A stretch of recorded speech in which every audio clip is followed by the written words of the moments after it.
All right, well, I'll take the intro. So, welcome back to the BMW M4 and MA competition, sponsored by Mondello Park in association with Motorsport Ireland. We're a bit asleep there, sorry lads. And welcome back to the final round of the championship, and we're at the infamous Nordschleife, the Gesamtstrecke VLN, which is of course the Nürburgring combined circuit in Germany, of course. So my name is Jack and I'm Kevin Gavin alongside me. I can assure you it is not Marco Barbonero. We'd know if it was in the production booth. It is Sammy Lucumo running the cameras for us today. But it's the last round of the championship. It's an hour and a half endurance race around the Nürburgring. The Pro Championship is decided, but the Pro-Am is absolutely wide open. Kevin, great to have you back as well, and great to be here at the Nordschleife of all places, rounding out a fantastic championship.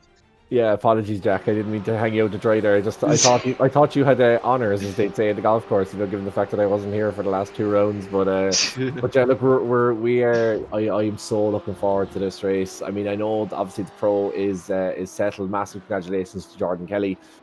Even the first round when I saw he had done a 3:45 at Le Mans, I thought, oh, this boy is seriously quick. And to be fair, he's done a huge amount of stuff in the Formula V stuff, has Jordan, but has really kind of put it together. I think a lot of the guys, not just on the grid, but a lot of the guys generally around the scene have been very, very impressed from what I've heard.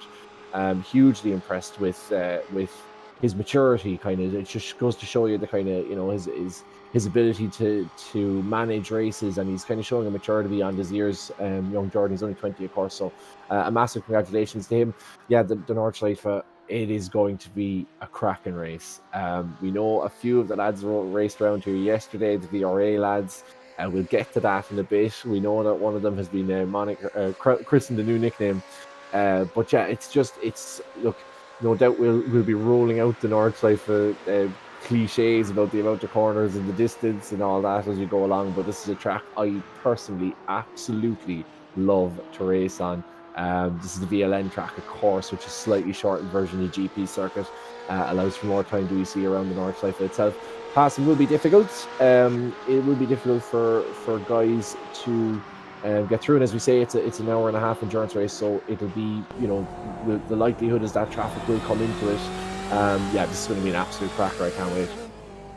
Yes, on board with the current champion, the reigning champion now, as he heads through the middle part of the lap. So it's a 15-mile long lap, so it's about 21 kilometers long, and so it's a very, very long circuit. And according to iRacing, 165 corners that they've got to negotiate through this one down into the downhill.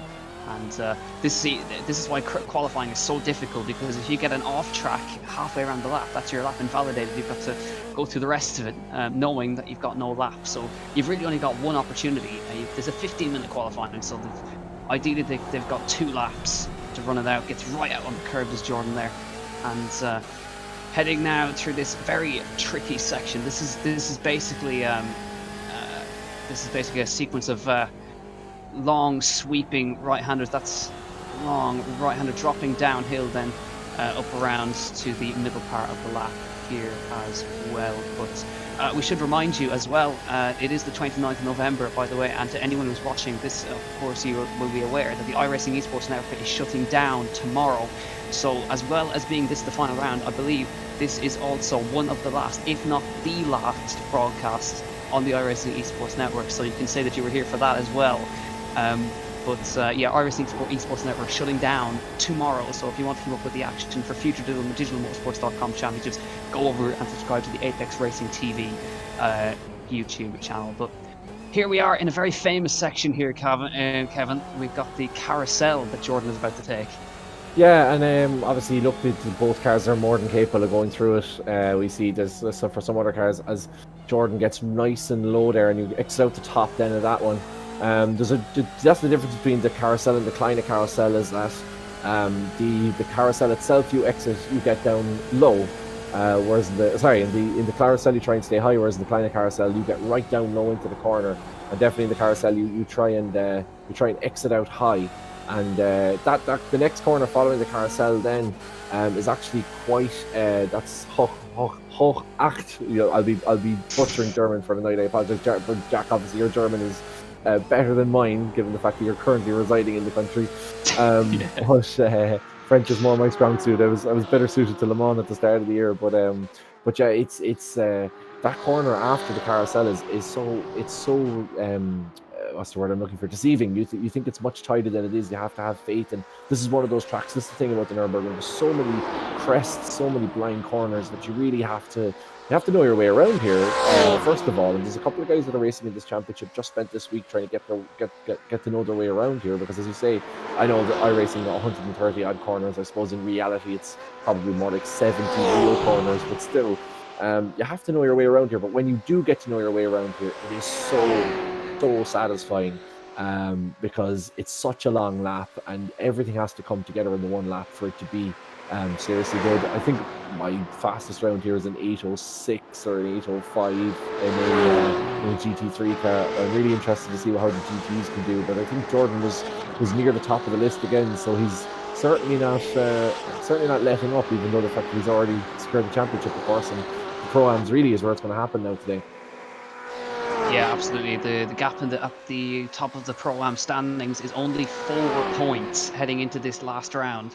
And it's between, of course, Dave Mcguire and let's have a quick check of the standings. Harry Mcgovern, yeah. David, it was because he's really grown into this series, because didn't have a great start in Le Mans, but he's really come into this series, and as you say, it's a bit like, if you're going into the last game of the season and you need a draw to win. That's kind of what David's in at the moment. He needs to finish ahead of Harry, but you really can't go in with that mindset. You have to go in with the mindset thinking, I have to win this, because if I win this, there's no way Harry can. There's no point driving defensively at this point, David. It's not enough of a gap that he'll get away with it. So this is going to be really interesting, as we see the first times coming in on qualifying. And Arias putting in a 7:36. Jordan Kelly going top there at a 7:36.3. So pretty low. That's pretty low times. Yeah, I think the fastest we saw in practice was a 7:35 from Josh Malin, and Josh Malin is an absolute weapon around the Nordschleife, so we'll see how he gets on. But Simanta's second. Now here comes Brian McManus, who took a win this season as well. Arturas Kundelis into second. Now here comes Brian McManus across back onto the Nürburgring, and let's see what he sets. He comes to the line, and he will go into P6, 7:41.4, just behind Peter Mccann in P5. So currently Jordan Kelly at the top of the standings. Yeah, Jordan at the top of the standings. We've kind of been saying that all season, haven't we? Really, Jordan's just been so good in qualifying and has been so consistent, and particularly around here, as you were saying, Jack. All you need is one of those 70 odd corners to go wrong, and your lap is gone, and potentially your whole session is gone. As we've only 15 minutes qualifying, normally you see 30-minute qualifying in the iRacing P11. Gives you at least a couple of laps to get around, but yeah, it's so tight here, and I think a lot of GTE cars will be hoping they come across the old GT4s on this stretch here down the I'm not forgetting the name of it now, even though I was able to tell you if I wasn't on comms, but down the Dottinger Her course, and yeah, like those are two good passing opportunities. But once you get out of the GP circuit and you're onto the Nordschleife itself, there are places where patience is really required. Yeah, of course, Victor Cullen, he comes across the line, and he goes fourth. So he obviously had a mistake on his lap, but you can see it is Chris Mccann currently the fastest of the GT4s, the Pro-Am, because Harry Mcgovern is currently the second place man, and there goes Dave Mcguire to the top with an 8:39. 9-second difference as well. 9 seconds faster than Mcgovern, 6.7 faster than Mccann. That's an epic effort from Dave Mcguire. That's exactly what he needs to do. A rolling start, of course. Here in the Nordschleife. It's still 5 minutes left of qualifying, but Jordan Kelly is 2 seconds clear of everybody at the top of the standings. No sign of Josh Malin just yet. Come to the line, just waiting for Tony Stack. There's well, actually, there he is, Josh Malin. He's parked up. Yeah, he's parked up. He's back. He's just at the exit of the pit lane. Yeah. It's not quite the pit lane, but it's the tourist entrance to the Nordschleife that he's parked up at. He's gonna have to get chips in the diner, is he? Did he set a lap time? Maybe so. Yeah, I know he hasn't. So Josh Malin is probably going to be starting at the back of the grid. So he's obviously going to try for something fun here. But interesting stuff there. But Tony Stack, he's probably going to be the last pro driver to set a lap here. He's just coming through Tiergarten onto the final straight. The normal Nordschleife, you peel off the right-hand side there. So let's see Tony Stack. Here he comes to the line. If he can slot himself inside the top 10, it'd be a good effort from Tony. Comes across, and I think he goes to 16th ahead of Ian Malone and behind Rory O'Shea. But there is Evan Griffin appearing to be missing his bonnet. So I don't know what happened on that lap for Evan Griffin, but he's not going to be able to set a time, so that will probably be invalidated. Yeah, I wonder how many other cars are on track. I'm really surprised that by Josh Malin, though. Was that intentional, I wonder? Is that something that he's just going to... Because obviously this championship, but still... Oh, there's James Holman going off as well. That looks like it is kind of in the second third of the circuit. Here's Lawrence now, de Soswa coming through. Tiergarten here, is that where he is? Yes, he's coming through. And that left-hander is really, you've really got to be brave there, because you've got to hug at that left-hander coming through there, where the end of the perimeter fence is. You got to hug it as tight as you can, get in as tight as you can, which opens up then that next right-hander for that chicane before you get onto the main straight. Lawrence coming in with a 9:08. 28 seconds off Dave Mcguire. And I suppose that's the thing, Jack, about a circuit that's this long. You know, it just accentuates those gaps, it accentuates those differences, doesn't it? And you really see it in qualifying. I mean, all the way through this championship, we've had less than half a second separate the top 10. Now we have 6.5 seconds separating the top 10. Yeah, that's all the laps completed. Now, of course, remember, you can have a chance to drive one of these cars in real life, either a BMW M4 or an M8, around Mondello Park, who very kindly have sponsored this championship. So, to get an idea of what you could be driving, let's hear from our sponsors, Mondello Park.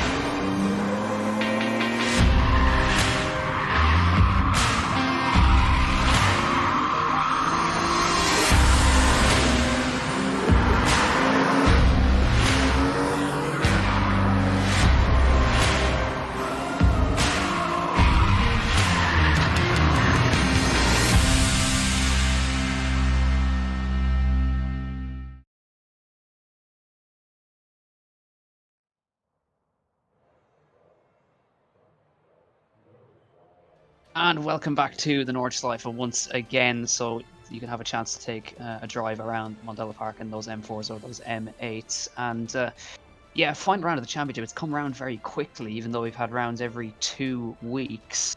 But this will be the end of the Irish Digital Motorsports Championship for the year 2020, and we'll wait to see what the next championship brings. So either way, we have a championship to decide today. We've got the Pro-Am title to decide, with 4 points separating Mcgovern and Mcguire. Chris Mccann is mathematically still in it, but it's I don't think he can actually quite win it, because he'd need to take a win and both Dave Mcguire and Harry Mcgovern to DNF.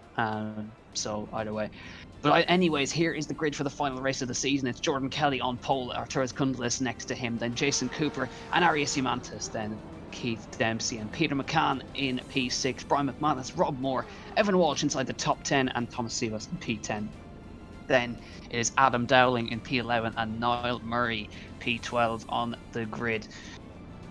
Then, just slightly further down from them will be Robert Barble in P13, then Patrick McKenna P14, Rory O'Shea, Tony Stack, Ian Malone, James Holman, and then Josh Malin in 19th on the grid, then Nicky Meredith, Thomas Series, and Ronan Hederman at the back of the pro field. Dave Mcguire, crucial pole position for the Pro-Am title. He slots in on pole. Chris Mccann for VR iRacing. He is P2 for the Pro-Am. Then it is Harry Mcgovern. So you can see Dave Mcguire has got his championship rival right behind him. Nathan Healey, then it's Victor Cullen. Lawrence de Soswa, then Mark Birney, Kevin Shine, Evan Griffin, and Dave Freeman in 32nd overall.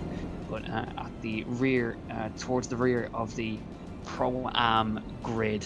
So keep an eye on that Pro-Am fight, because you've got the both of them basically together. You've got Mcgovern and Dave, the nose to tail basically, and that's going to be a very exciting battle to watch for the next hour and a half, because they were so close in Bathurst. I'm just laughing away here, Jack. I'm just listening. I have you, and I have the comms on as well, and listening to Josh Malin as they're about to get going here. A 30-second gap is all going to be kept between the two classes.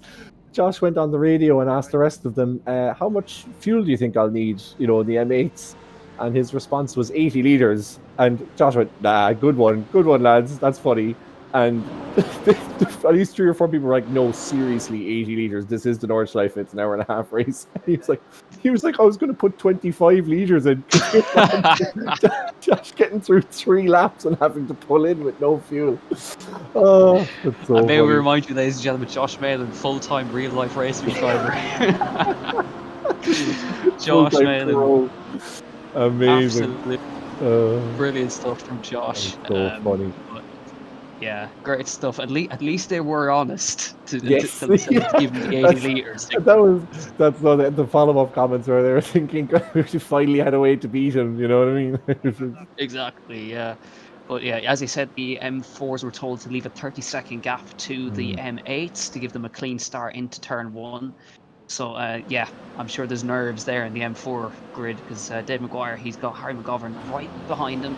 Chris Mccann going well in here. Look how narrow this part of the circuit is as well, as try to fit all these Pro-Ams together. But the final race of the season is about to get underway at the Nordschleife for an hour and a half of racing. Away we go. Green flag waves at the Nordschleife. It is Jordan Kelly who leads the way. Arturus Cundless immediately tucks in underneath the rear wing of the Irishman. And Arturus Cundless has been so impressive in the past couple of rounds. He has yet to get a win though. Right down to the outside goes Cundless into turn number 1. Remember, they cut to the inside as a loose moment for Dempsey as he comes through there. Keith Dempsey hangs onto the car somehow as they file through turn number 1 for the very first time. Dempsey ran the outside of McManus there as they come through the Mercedes arena for the first time. But excellent, clean start from everybody. Cundless immediately tried the challenge, but he couldn't quite get alongside. Back to the Pro-Ams. Mcgovern into the lead straight away. He is not giving up at all. This championship fight is definitely on, and Victor Cullen trying to get himself between the 2 championship rivals. He goes up the inside but can't quite do it. But now it's a straight fight. Mcgovern's in the lead, and that's what he needed. Yeah, what a brilliant start by Harry Mcgovern. He must be absolutely delighted with himself to get in ahead of Dave Mcguire early on. I know Dave had ping issues potentially. He wasn't flickering for me anyway. And I think Dave was glad to see the back of Victor Cullen there, because that could have driven a wedge between them, and could have seen Dave fall off early on and managed to get ahead of him through that Mercedes-Benz section. And now we have a straight fight out. We've gone through 5 rounds already. We're into the 6th round. We have less than an hour and a half to go, and we have David Mcguire and Harry Mcgovern fighting it out tooth and nail for this Irish Digital Motorsports Championship. What a finale we have ahead of us in the next hour and a half. Yeah, see, the great thing about a battle like this is basically whoever finishes in front is the champion. So, and it's very unexpected champions here that could potentially, we all thought it was going to be all Alex Denning, but it's Mcgovern versus Mcguire. And here we go, onto the Nordschleife for the first time. And these two glued together. Mcguire, he's desperately trying to get past here. Josh Malin. That's Josh Malin into the wall. And that's Rory O'Shea as well, I think. Hopefully Josh rejoins safely. I think so, yeah. There's a good 20 seconds there behind him. Not sure what happened there between those two, but Josh Malin surprisingly going out there. Maybe the 25 litres wasn't such a bad idea, because he might have to go back to the pits. We'll have to see what damage is there. It's a very difficult circuit, particularly the GTs that are so dependent on that aero, of course, and even just coming up here now as we go towards Flugplatz. And the GT4, this is going to be a fantastic battle. Look at them. Just bumper to bumper here. This is fantastic stuff, and it'll be interesting to see who else can come in and unsettle this battle. Can Dave Mcguire and Harry Mcgovern pull away, or will there be will Victor Cullen fancy a nibble at these two as well if they're battling? Certainly they're going to keep the rest of the field in it if they keep battling. And there's an accident up ahead. There's a crash in front. Oh, onto the grass goes Mcguire, and does he take the lead on the grass? No, he has to back off. But that was very good driving from the GT4s. But now Mcgovern Mcguire is under pressure from Victor Cullen. This is going to get a little bit messy as they come up towards Arenberg through Schwedenkreuz. And make sure to remember, lads, according to Evan Walsh, Schwedenkreuz is not flat, lads. So coming through, is not flat. Is not flat. Through Arenberg they come. For the first time, they managed to get through it. Really good driving from all those lads there, and managing to keep it clean the whole way through. But let's get a replay of here. So it's James Holman on the grass. Now, does that yeah? So this is what caused the M4s to check up. He's desperately trying to get going again, and this M8 is so hard to try and do a 3-point turn. And then the M4s arrive. I think James is going to get a talking to there, because marooning your car in the middle of the North Life is not a good look. Another accident there. Keith Dempsey managed to hold on to it in going into the first corner, but he's had an accident there. Is he pulling up? Is he going to? He's just waiting for traffic. And Mantis involved in that one. That's on that's in the Kleine carousel, is it? Seems like Keith Dempsey was the party at fault there, so he's rather gentlemanly, or sportingly, I should have just said that, giving it back to Arius Romantis as we see Harry Mcgovern and Dave Mcguire still going at it. This is going to be a long race, and has Mcguire just been overtaken by Chris Mccann? Yes, he has. Chris Mccann now in second place and driving a wedge between the top two in this championship. This is, I absolutely love this track. You just do not change for the next hour and a half. This is going to be the best of the best when it comes to Irish digital racing. Yeah, and it might also be the very last broadcast on the iRacing Esports Network, so hopefully it gets a good one here as Chris Mccann gets himself in between Mcgovern and Mcguire, and this is going to be so close to the end between these guys, because Chris has been really improving over the course of the championship. Of course, brother Peter up in P4 at the moment, doing very nicely. With Mcguire, he's trying desperately to get past here, as that's James Holman just coming through there in the M8, just trying to carefully get his way through, and he does do so. That will be an issue later on in the race when the M4 and the M8 catch up to them, but it'll be a little while before they do that, as they now go through the high speed section for the first time. Chris Mccann getting very close to the back of that leading car, Harry Mcgovern, as they head up to the very fast left-hander at Mutkurva. This is a scary corner. This left-hander. You don't really know if especially with an M4.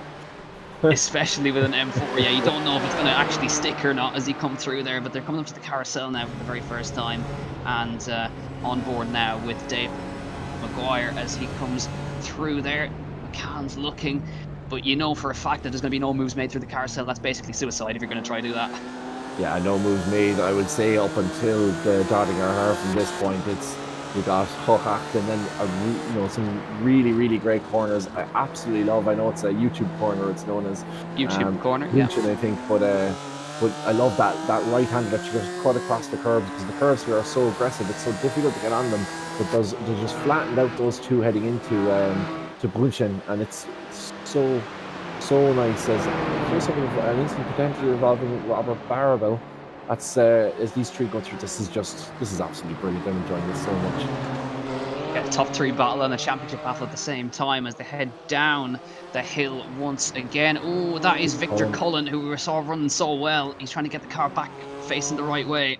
He's a 14-second gap, 15-second now between Mark Burney, so hopefully he'll have enough time. Oh, there goes Mark Burney, and there goes Dave Freeman, so he's got clear track to do it now, and does get back going again safely for Victor Cullen, who was running in P4 for a little while there. So Victor, unfortunately, dropping out of the contention. But oh, look at this now. This is on Evan Walsh by Moore. Rob Moore. Yeah. Rob. So through goes Rob Moore as they come down the long straight for the first time of asking, and through goes Rob Moore. Yeah, Evan is now bump drafting Rob, because once you get past, the guy behind can also get the slipstream and try to come back at you straight away down into Tiergarten for the first time. But they're keeping it sensible so far. That's what makes the Dotting Her so interesting. So it's just such a long straight. You can almost swap 2 or 3 times down the one straight. and then it's about basically whoever gets into Tiergarten first, as Evan's going to pull out and try and have a move. Rob's going to stay in the inside line, stay defensive, going into that tight right-hander that you can overtake in here. You can certainly overtake around the outside because there is enough space there, but I think Evan's just going to back off and going to try and take him here going into this left-hander. I do like the stadium section, as the incident there involving Josh Malin, I think he's car 90, is up for investigation. Yomantas, I think, was involved in that as well, if I'm right in saying. So they're up for investigation as Rob Barrable comes into the pits. I heard some complaining over the radio about Barrable, all right, so it'll be interesting to see what Here we go there. now. This is where the championship is going to be decided, I think, towards the end of the race, as Chris Mccann pulls out to try and take the lead away from Harry Mcgovern and take the lead for the first time in the North Side. He's marginally in front now as they come through, and Dave Mcguire is trying to bump draft down the straight as well. They've got to be very sensible. He's having to brake, and they're now 2 by 2 nearly as they come down the straight for the first time. The M4s absolutely together. They have been together for a whole lot. Mcgovern's on the grass a little bit as they head through Tiergarten, but Chris Mccann will go into the lead of this race, and now you can see Mcguire and Mcgovern still together though, but Mccann leads now in the M4 Pro-Am category, and look at this, Mcguire trying to go around the outside of Mcgovern as they come through door-to-door contact as they come onto the straight for the first time of asking, and side by side for the lead, and for the championship it's Mcgovern versus Mcguire. Mcguire to the inside of turn 1, and Mccann has built a second lead already just because that they're battling so hard. Down to the inside goes Mcguire. Mcgovern will hang it around the outside. They're going to give each other racing room as they come through into the Mercedes arena, still neck and neck. It's exactly like it was in Bath. There's this contact between the championship leaders, and round goes Mcguire. Round goes Mcguire. He's not and he waiting does keep for Mcguire. Oh, with championship contenders come to blows in the Mercedes arena, and round goes Mcguire, and that will be looked at, I'm sure, by the stewards, who, as we have known previously. And Nathan Healey now slots between himself, but Harry Mcgovern provisionally is your championship leader, championship winner, providing, of course, stewards' inquiries.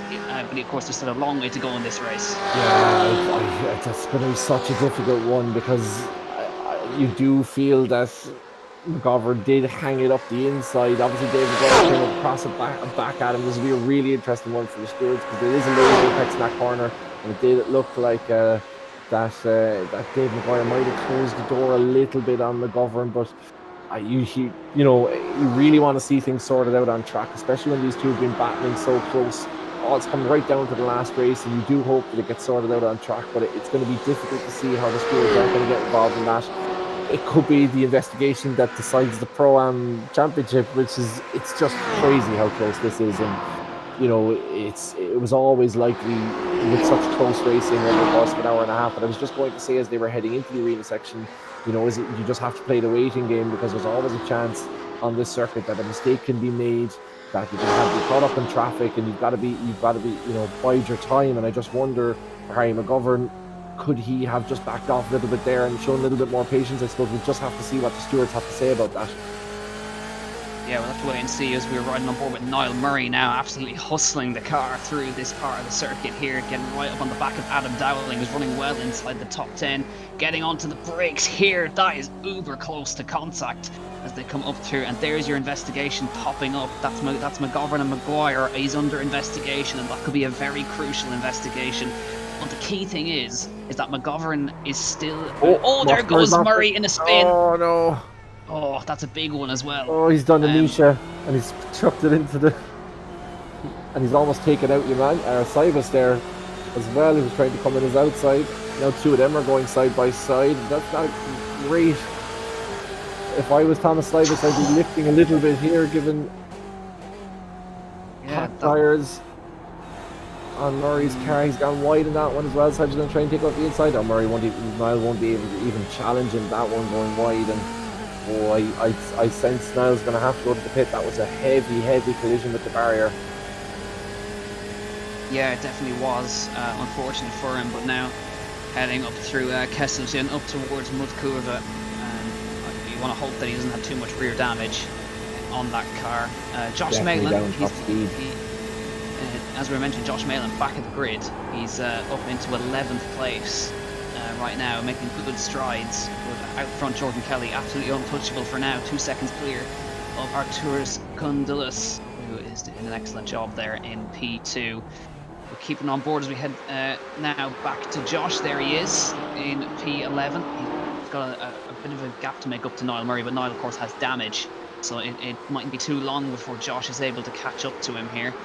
And there are the overall gaps to the leaders. There's 2.8 seconds between Kundulus and Kelly, another 2 seconds back to Cooper. McCann's doing well in P4, and McManus P5. That is your top 5 so far, but there's still oceans of time left in this race. And remember, Kevin, we also have to take pit stops into account. Absolutely, we have to take pit stops into account, and basically, on a track like this, if you can keep it clean, you have a very good chance of getting top 5. I mean, that's just the way of it. It's such a nutritional circuit. It takes such concentration. There's no runoff at all. There's no margin for error. There's such a chance of you getting caught up in something as well, as we saw with the two GT4s. They did a brilliant job of avoiding I'm trying to see who it was that rejoined. I can't remember now. Was it James Holman who rejoined across the track? So it's a sort of track where anything can and often does happen. And if you could keep it clean, if you could stay in some way, even a couple of seconds off the pace, to keep clean, then you end up in a very strong position, and there's always an opportunity to get back up through the field, as we're seeing now with Josh Malin doing just that. But again, Jordan Kelly, he's just been so quick this year, so consistent as well. It's been really, really impressive to watch him operate, and we were singing his praises ahead of the final round, of course, of this Irish Digital Motorsports Championship in association with Motorsport Ireland. And that's neck cold. Neck cold. That will make a lot of sense. So they've got all the angles, the stewards. So that wasn't intentional from Mcgovern. It was obviously just neck cold. No further action on that instant, and that's a big moment in the championship. So Dave Mcguire, he needs to get his head down now to try and get after Harry Mcgovern, because we know he has the pace, but it is going to be a big ask now after that incident. But that could have been. We may look back at that, and that very well could have been the championship defining moment. Absolutely, it could very well be the championship defining moment, as you say, Jack. It's such a pity that it's neck cold as well, and I suppose it's one of those, as we say, the final day of the iRacing Esports Network tomorrow. But it is one of the drawbacks of this service, is the neck code issue. It's such just a disaster when you have two guys you really want to encourage close battle. We always say that, that's going to be contact between Thomas Cyrus and Ian Malone. Malone went wide, and he's flashing the lights. He was trying to make himself a wide line. Cyrus dived down the inside in contact between the two. It's hard to see from that angle whether Thomas Cyrus was within his right, but I think he's going to give the place back to Ian Malone. Yeah, and he's giving the place back and then steaming back up the inside for more contact. Lads. That's awful. That's very poor by Thomas Cyrus. That was fuming. Yeah. As that will probably go to the stewards, I'm sure, but he lets him back past for a second time. I don't actually think that was intentional the second time. I think he just went a little bit too deep on the brakes, did Thomas Series. But yeah, that was a really unusual incident, I have to say. Very strange. And Niall Maher coming over, the steward Niall Maher, just saying that he's going to get a drive-through for that. I think Thomas will hold his hands up and admit that is very, very strange. Whatever about the first move, we didn't get a chance to look back at it, but then Dave Mcguire's back on the tail of Harry Mcgovern. Yes, lads. Said that, Jack. Said he got to get his head down. Absolutely brilliant. He's going to go for the move here. No. This is great. The championship is not over. It will be decided on track because there's no penalty for either. There's contact on wrong. Goes Mcgovern into the wall. That was that neck cold as well, but he's got back going. Does he have much damage? Mcguire's back into second now. But this is such an attritional fight between these two. I wonder, was that neck cold or was that just a misjudgment from Dave Mcguire? But I'm sure the stewards are now going to have to look at a second incident now. Yeah, a second incident between these two. So you put the kiss of death in it, Jack. You said it's going to be great to see it called out. Well, I suppose it is decided on track, technically, if one manages to touch each other at the wall. it looked like there wasn't netcode from where I could see it. There wasn't any gap between them when Dave Mcguire went into the back of Harry Mcgovern there. I know Harry's been slower. Harry seems to be slower around here than David, or has been in the last lap anyway. And David obviously very aggressively going for that overtake. Again, we talked about patience. You wonder if he had the run on him. You know, he kind of steamed into them early into the corner. You wonder if he held off and tried He's to get got late big exit. damage. Yeah, Harry's going to come into the pits and. Yeah, so it's unfortunate damage for Mcgovern. And again, we mentioned that there could have been one championship defining moment. That could also have been it, because we know the gap in the championship is 4 points. Harry Mcgovern, he's got to finish at least second to get in front of in To the be fair, championship. just looking at the lap times even here, Dave Mcguire was over 10 seconds faster than Harry in the last lap. So I wonder, did Harry have damage after that original incident from the neck code, and that's why that was slowing him down. But again, with Dave Mcguire, you just wonder if you're making up that much time on a fella, pick your time, you know what I mean? Yeah, for sure. Pick the moment. Yeah, we'll have to see in due course what comes of it. But Harry Mcgovern is back in the pit lane and could very well have just thrown the championship away. He rejoins in 7th place in the Pro-Am. Again, we'll have to see what the stewards will no doubt investigate that incident. So we'll have to see. There still might be a chance for Harry here if David does get a drive-through penalty himself, that Harry can still come back into it.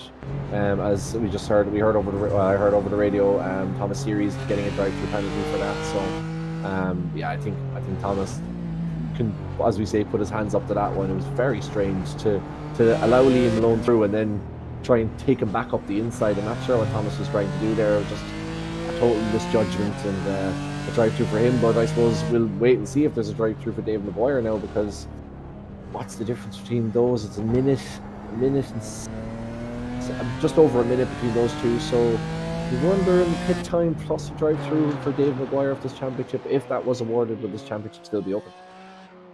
We'll have to wait and see, because Harry also took tyres while he was in there, so he's bolted on a new set of tyres, put the fuel in as well, so he's getting his head back down. And you wonder if he, with an hour and 10, if he was able to drive it, you know, to be economical with the fuel, could he actually gain himself a pit stop? Would he have to pit again? I don't know what the fuel tank in these M4s are, but I know that the M8s can last almost an hour, a little bit over an hour if you're kind to them. And you know, particularly in the North side, there's always opportunities to fuel save here. So be interesting to see Harry Mcgovern. Is he going to go 3 sheets to the wind and just splash and dash at the end, or is he going to hold off and try and see if he can gain back an extra pit stop? There's a good battle here between Keith Dempsey and Rob O'Shea in front. Rory O'Shea, sorry. My apologies.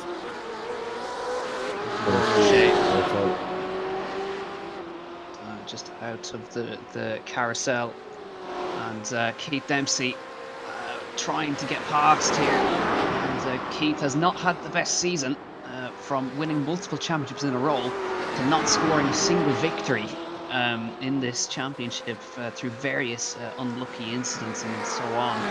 But interested to see what the next. That's a car. That's Evan Griffin.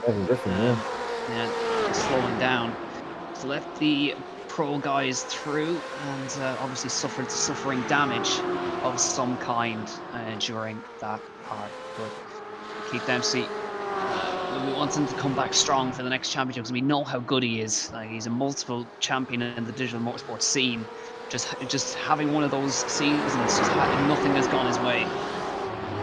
It can happen like that as well for Keith. And I know he's working hard, and look, this pandemic, I suppose, affects everybody differently. I know that Keith is a little bit busier than usual in work, given everything that's going on. So it can be difficult for guys to get the good. You know, Keith is so used to getting his head down and grafting and getting those hours in. Obviously, he says himself as well that, you know, trying to adapt to multiple different platforms, and that we had him on the Off the Grid podcast, of which you can hear again next Monday, where we'll be looking back on this race and talking to Tipperary driver Nicole Drought as well. So that's well worth looking forward to that.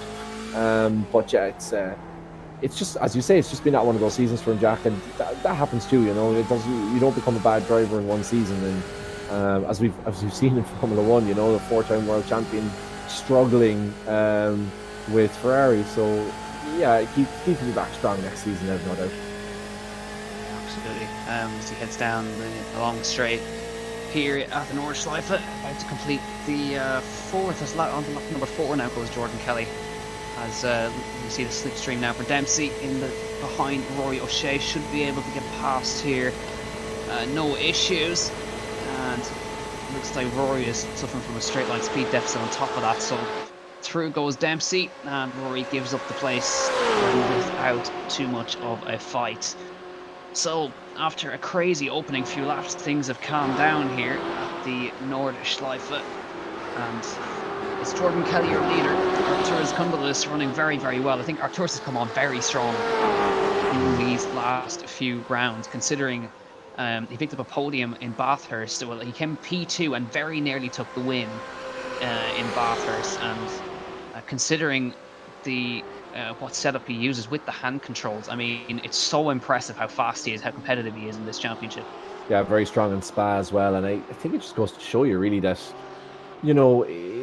we were even talking about like Lawrence de Soswa in the Pro-Ams. There's a couple of guys who weren't really, with no offense to these guys, expected to kind of be challenging up the top. We just talked about Keith Dempsey not challenging. It's been one of those seasons where kind of guys have gotten it together, and some guys just haven't quite kind of had the luck go their way. And it's good to see as well. I think it's always good to see different guys come in and different winners of different categories, and it keeps shaking up. And I think it's very, we've even seen with the times over the season how competitive it is across both classes. As we see another incident, that should read incident number 2 between car 17 and car 12, as Josh Malin goes down the inside of Evan Walsh. I think actually Evan left him go by there, so a little bit of teamsmanship there between the VRA teammates. I don't think they're actually teammates. They've got very similar liveries, both designed by Evan. So Evan has designed the VRA racing car, and Josh, of course, in that IDMC livery, which are very, very similar. I'll let you off with that one, Kevin. But yeah, Josh is doing very well. He's very quick around there. Evan getting sideways. He's getting even more sideways. That's me. Oh dear, Evan into the wall big time. He didn't even get to show. That bit's not flat either, Evan. So. Didn't even get to show Detroit this time. And I was just going to say Evan was going to have his heart in his mouth there as he was exiting that one a little bit over a steer, but just couldn't hang on to it. And I'd love to see Evan do well. He's such a funny guy, such a good attitude. I know that he does a huge amount of work with Irish Motorsports. This is a great battle now. Josh Malin just eating up everybody in his wake as he flies down now into Arenberg. Heavy on the brakes and around there to release yourself down into the foxhole. Yeah. To be fair to Josh, he's only 30 seconds off the lead, so he's still an hour to go. Everything's still on the table here for Josh. Could be still on for a great result after the qualifying. Just coming up to, that's Dave Freeman in the M4 as he gets just well out of the way there. You wonder as well, Josh. He had such bad luck in Spa, of course, with the connection going. You wonder if he was still, obviously Jordan Kelly leading, but you wonder if Josh had a little bit more luck. We could still be talking about a battle up the front of the pros as well as the Pro-Ams, because I imagine Josh, if he hadn't had that incident earlier on, could very well be challenging up the front here, given his relative pace. Oh, penalty for car 12. That is Dave Mcguire. In he comes. That's big. That's a big moment. So he's got the penalty for that incident. Now, I think he has got quite a large gap. He has got quite a large gap over. Mcgovern isn't even through down the Dotting or her yet, is he? He's not on our map. Yeah. He's taking a pit stop as well as Dave at the same time. He's down the Dotting or her, coming up against Victor Cullen. He might get a bit of tow here from Victor Cullen. He's missed his pit box. Okay, so he's taking the drive-through penalty, but he's also putting on a set of tyres. So this is going to be very close. Mcgovern is fighting with Victor Cullen. Victor's going to let him through, I think, there, as they head down into Tiergarten. But this is a big moment in the championship. Once again, penalty for him. Now, I think he should still get out in front, Dave Mcguire, of Mcgovern, but it's going to bring them right back together, which is exactly Mcguire's about to exit the pit lane. This is going to be pretty close, I think. It is going to be very close. So Mcguire is going to arrive down the pit lane. His pit box is quite early on. There's the pit exit. Mcgovern is still, he's not quite there, but it's certainly brought them together. It's certainly brought them back together. And Mcgovern now sees his rival back in front of him, much closer than he was before. So there's Mcguire. He's just gone through turn 1 now into turn 2, and the gap is about, I would say, 6-7 seconds now. Yeah, and obviously we heard that Harry Mcgovern was about 10 seconds a lap slower. We presume that was with damage. He obviously has that done now, has taken on more fuel, so won't be in the pit box for as long next time around, whereas Dave Mcguire will be getting a full fuel stop, of course, down the line. Potentially tyres as well. He's lost it! He's into the wall goes Mcguire! And it's flipped on its head once again! Mcguire, he's towed back to pit lane! Unbelievable turn of events. Mcguire's back in the pit lane. Mcgovern is now back into P5. But would that be enough to secure the title? He just completely lost it on entry. Cold tyres, round it went, into the wall, and he towed back to pit lane with big damage. Towed back to pit lane? I'm not sure. That was an interesting... Like, how does iRacing figure that out? Because, of course, you could potentially come into the pit lane from the other side if you were racing in the GP circuit, but obviously...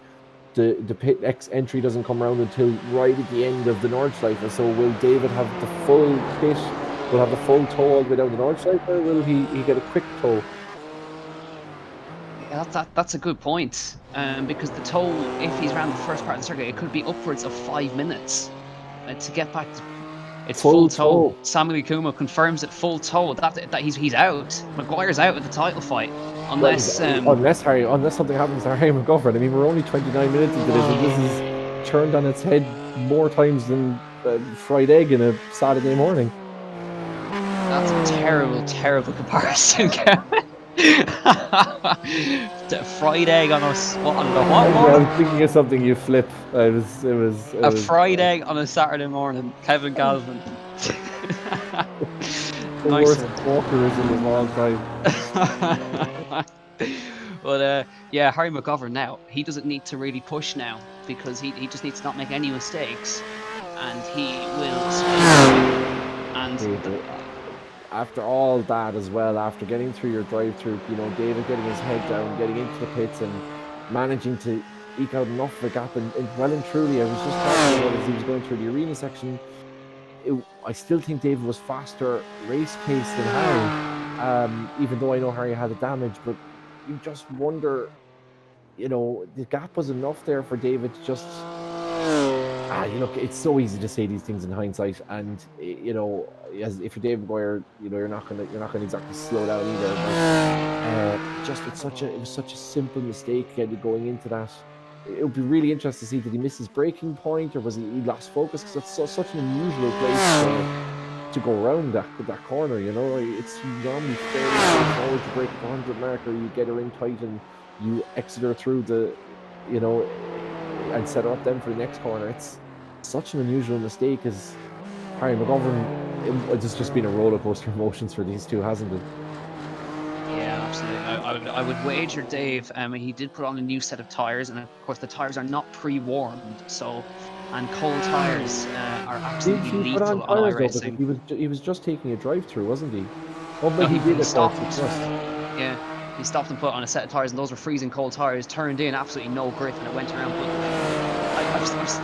I'm still trying to figure out why he towed, because it didn't look like that bad of an impact. It didn't to me either, but I wonder, did he think he might be able to get around quicker towing than, like, if look at this for second place. Kevin Shine versus Nathan Healey. Nathan Healey has not had a podium this season. It'd be nice to see him get on there. But Kevin Shine, he's been impressive this season as well. Let's see. Yeah, but the most patriotic man, I think, in digital motorsports has a tricolour next to his name in Discord, has a tricolour adorning his number 40 car as well. I look, there's a bit of a dive down the inside of that one. That's an interesting that double right-hander, is you kind of have to I think it's called Bergwerk, where you turn in so late, you almost go deep into the corner and then come back around on the corner to get an exit down the straight. So Kevin was trying his way on the inside. Nathan just thanking him as well for just not fully committing, because I think that could have caused an incident between those two. But as we say, look, there's less than an hour left of this. There's plenty of time to get your moves in, and it's just so strange the way this battle between Mcguire and Mcgovern has developed. That there's been so much contact between the two and so much incident. I really thought that those two would just be shadowing each other. There'd be a bit of shadow boxing almost before we got onto the final, maybe 20-15 minutes, when they decide to go for broke. I'm so surprised to see now, with an hour gone, it's basically, as we said, Harry Mcgovern's to lose. Yeah, and we'll wait to see if Mcguire re-emerges back out on the circuit, but he's going to be a long way back. He's going to be over a lap down as we head through. But Chris Mccann, he's the man who's benefited the most from all of this. Look at this now, Josh Malin. He's fighting around. He's gone round after just a small bit of contact from Adam Dowling. Gets out of the way of Ari Simantis, but it's been a messy day for Josh Malin. He knows the title's not there for him. I think he's just out to having a bit of fun at this stage, is Josh. Yeah, I think around the outside of Bergwerk, or not Bergwerk, should I say, outside of Arenberg is not where I would choose to get the job done. But Josh obviously been flying at the moment, and he holds such a pace advantage. He probably felt pretty confident to stick it in anywhere. But I think that was a little bit over eager. I think ambition, as one famous commentator often says, ambition did not match adhesion in that circumstance. Yeah, because if you go back to Bathurst, ambition lost him a chance at the title around the outside of the chase, and just got it a little bit wrong. But he was going for broke, so you can't fault him for that. But you got to think back to Spa when he had the disconnect. I mean, that's 50 points he lost, and Bathurst as well, arguably could have been a very different story heading into the north. So we could have had a battle between both of the classes heading into this one. But that's the nature of sim racing. It can go wrong very spectacularly, very quickly for different drivers. And so it's now at 8-second lead that Jordan Kelly has got over Arturas Cundless. Jason Cooper has been going under the radar. He's running very well in third place. Of course, he took the race win in the second race in Bathurst last week after a long dry spell off the podium, and took a win immediately. He was the one fending off Josh Malin, but he's actually starting to now close in to the back of Cundless. I think Cundless had a bit of a mistake because he was only about 4 seconds off, and now he's dropped to about 8 seconds behind Jordan and Peter Mccann. This is his favorite circuit, and no surprise to see him up there in fourth place. I don't know what it is about the McCanns in the Nordschleife. You've got McCann and P4 in the pros, and the other McCann's out leading the Pro-Am class. I don't know what it is. Obviously just suits them well. Maybe it's a track that they've raced often. It's one of those tracks that, like, most people love, and certainly people love to watch the action, but a lot of drivers don't like driving on it so much. They don't like the length of it. They don't like the blindness of it. They don't like how traffic can pile up on it as well. But it's just, personally, it's a track I absolutely love racing. It's the first thing I'll if I'm racing in something, if I've got a new sim or I'm trying out a new car, it's normally the first thing I'll bring it to, is just to have a quick rack round, run around the Nordschleife, just because I know it so well. And once you get to know this track, it really becomes so enjoyable to race. And for the McCanns, they're absolutely flying, Peter. Still 7 seconds off Jason Cooper, of course. And I think Jason Cooper still has a chance in this one. As you were saying, he's finding great form. He's closing the gap all the time in Arturas Cundless. As Kevin Shine now going around the outside of the Healey. Nathan Healey, we saw him trying to throw it down the inside in the last lap. But that's a good little battle between those two for a podium, or for second place, of course, in the Pro-Am class. And as we see, the next person back then is Lawrence de Soswa. So again, these two will know if they can just keep it clean, they'll have a chance of getting a podium. It's just a case of whether it could be the second or third step. Yeah, of course, but Lawrence has a trademark of getting a podium from absolutely nowhere. So don't count out Lawrence, because it's happened before. He's got 2 podiums, I think, this year now, third places. always in the dying moments of the race. As wide goes Nathan, in they go into the Nordschleife, up the inside goes Kevin, not quite alongside just yet, but they're very evenly matched on pace are these two, so we'll see how that progresses throughout the race, but they're very, very close.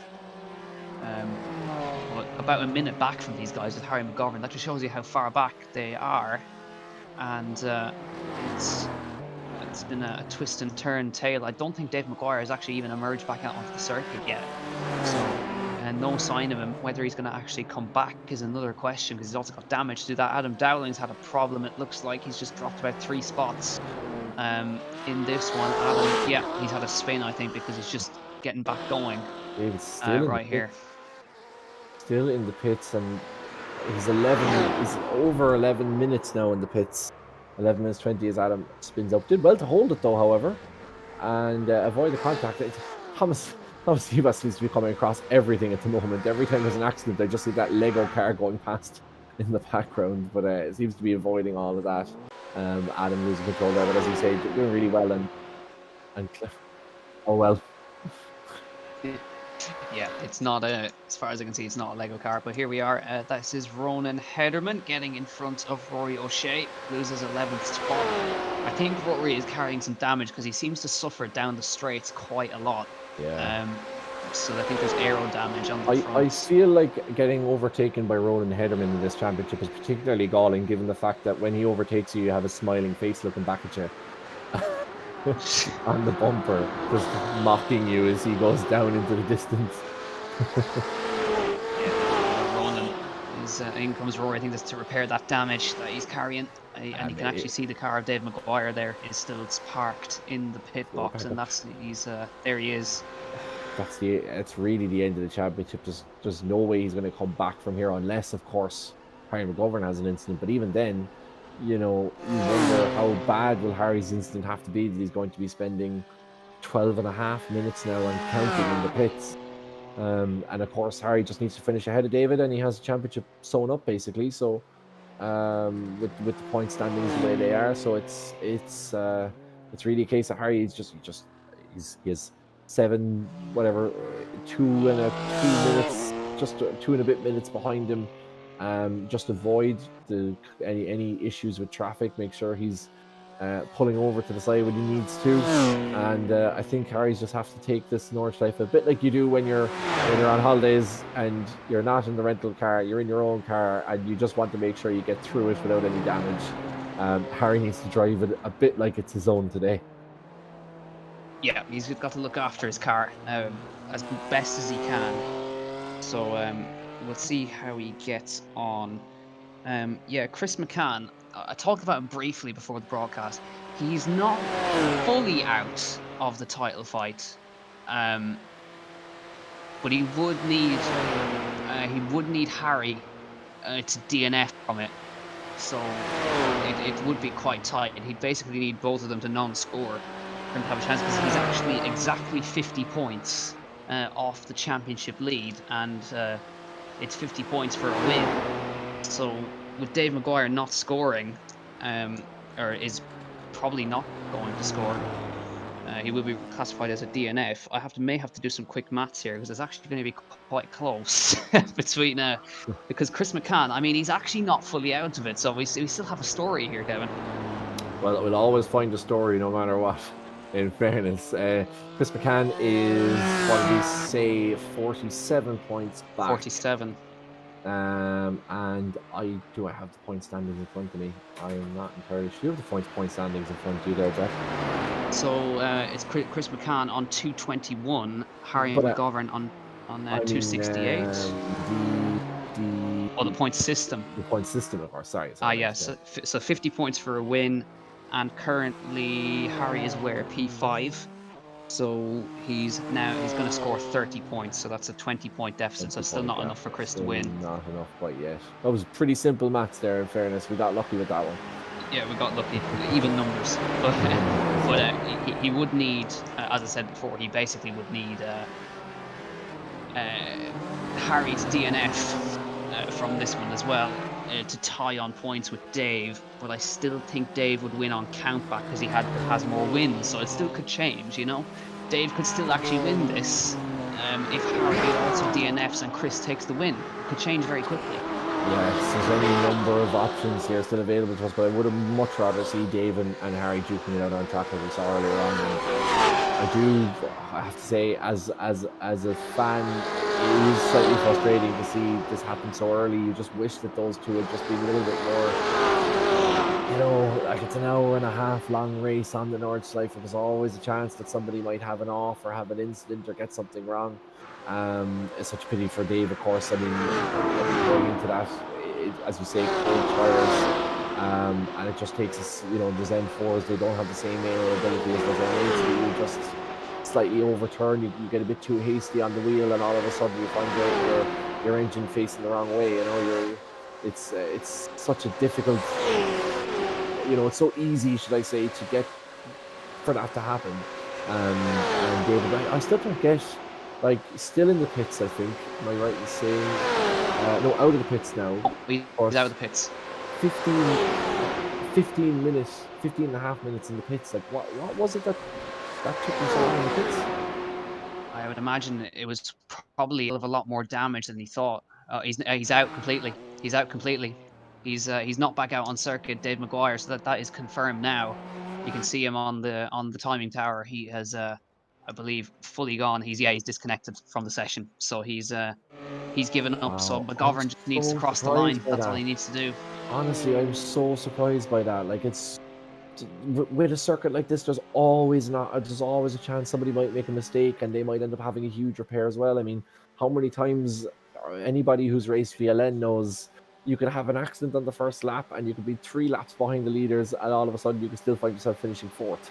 It's just one of those tracks that it's such an attritional circuit, and it's so long, and there's such amount of focus required that one mistake can see yourself plow into the barrier. As Kevin Kevin with wow. the big slip. I know he's been doing a lot of rallycross, but that's not going to work here. Kevin Shine. That is the moment where your butt cheeks clench, most certainly. Absolutely. On board with Josh Malin as he chases down Thomas Sebus and hops over that big massive bump, heading down towards the long straight. So through over the top of the hill, it's a roller coaster through this part of the circuit here. Up and over, hitting the apexes of each of the corners, and down to this corner. Look, he's just trying to send it to the outside, but there's an M4 there that's going to get in the way of him trying to make a move here. Victor Cullen, he's thankfully in the right place at the right time, into the little carousel here. Takes to the inside, hops, a big moment for Thomas Sebas here, and now Josh Malin's got an opportunity here to the outside line, not able to get alongside then, but he's got a long straight now to help him out. Josh is so aggressive today. He is not taking any prisoners at all here. Over the back of Thomas Sebas. You can't see it from the onboard view, but there's a certain iRacing Mantis who wants a piece of the action right behind Josh Malin as well. You can actually see him in the mirror, so he's right there behind him as they come down the straight. Peter Mccann's into the pit lane for a pit stop. So now Josh Malin getting a bump draft. Look at that from iRacing Mantis. Getting a bump draft. He's absolutely getting pushed down the long straight here, and that's helping him get in front. The Amantis is going to make the move too, but can he get it into Tiergarten alongside Josh Malin? It's going to be very tight as they come through here, and they make it work side by side through that part of the circuit. That's scary stuff. Well done, boys. Josh Malin goes through. Arias Amantis bump drafts him through, and 3 drivers into the pit lane. Mccann, McManus and Rob Moore are in for their fuel and tyre stops. How many times have you heard people joke about bump drafting down the Dardinger, and yet we've literally seen it here at the M8s. Josh Malin, the recipient of that one, but as you say, Jack, great driving between those 3.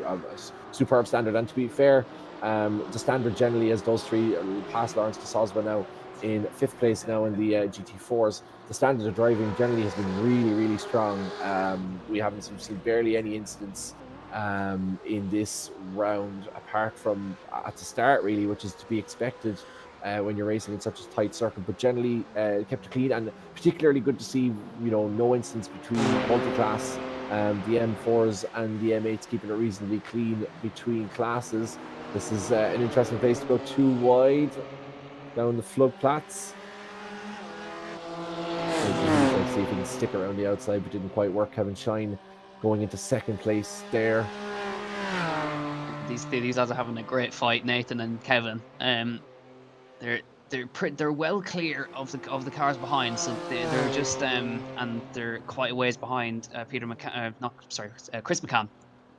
So this is really just a fight for the second slot on the podium. They've got no trouble from behind or in front, really. So if they want to keep themselves entertained, they should keep themselves nice and close together. But Kevin Shine moves into second place, and Nathan, I think, will be happy just to grab a podium, but he'll want to get one over here as they come over the top of the hill, looking to get past here, not quite able to do so, but as they come through this, that's a tricky corner right there to get slowed down for over the top of the hill, and they carry on their way. But the lead is unchanged for Pro as well. Jordan Kelly is still 8.2 seconds in the lead of the Pro class, with Arturis Cunullis and Jason Cooper still hanging in there, P1, 2 and 3. And you can see at the top of your screens, there's your Pro leader and your Pro-Am leader, and both have a very sizable gaps over the cars behind. But we still have pit stops to come, and pit stops could change everything as we head into the last couple of minutes in this race. There's only about 40-ish minutes left of this race as well. It's gone past very quickly. We're nearly an hour in, and it's been amazing how much the championship has just switched over and back between the Pro-Am class, and we still have lads this close on track after an hour. It's fantastic, but it is like, we're so, we talked about the endurance in quotes format in the first round at Le Mans. This is, an hour and a half round here will really test you, really test your mental capacity, and I'd be surprised if we didn't see a few mistakes as we get on further on into this race, as guys just lose that little bit of focus. The tiredness begins to set in with fatigue. Of course, it's late on a Sunday night, and approaching when we get towards 9:30, 10 o'clock, what kind of guys will start making those mistakes. But as it is, as you say, Jack, some really close racing, particularly the battle between these two have really been the highlight of the day thus far.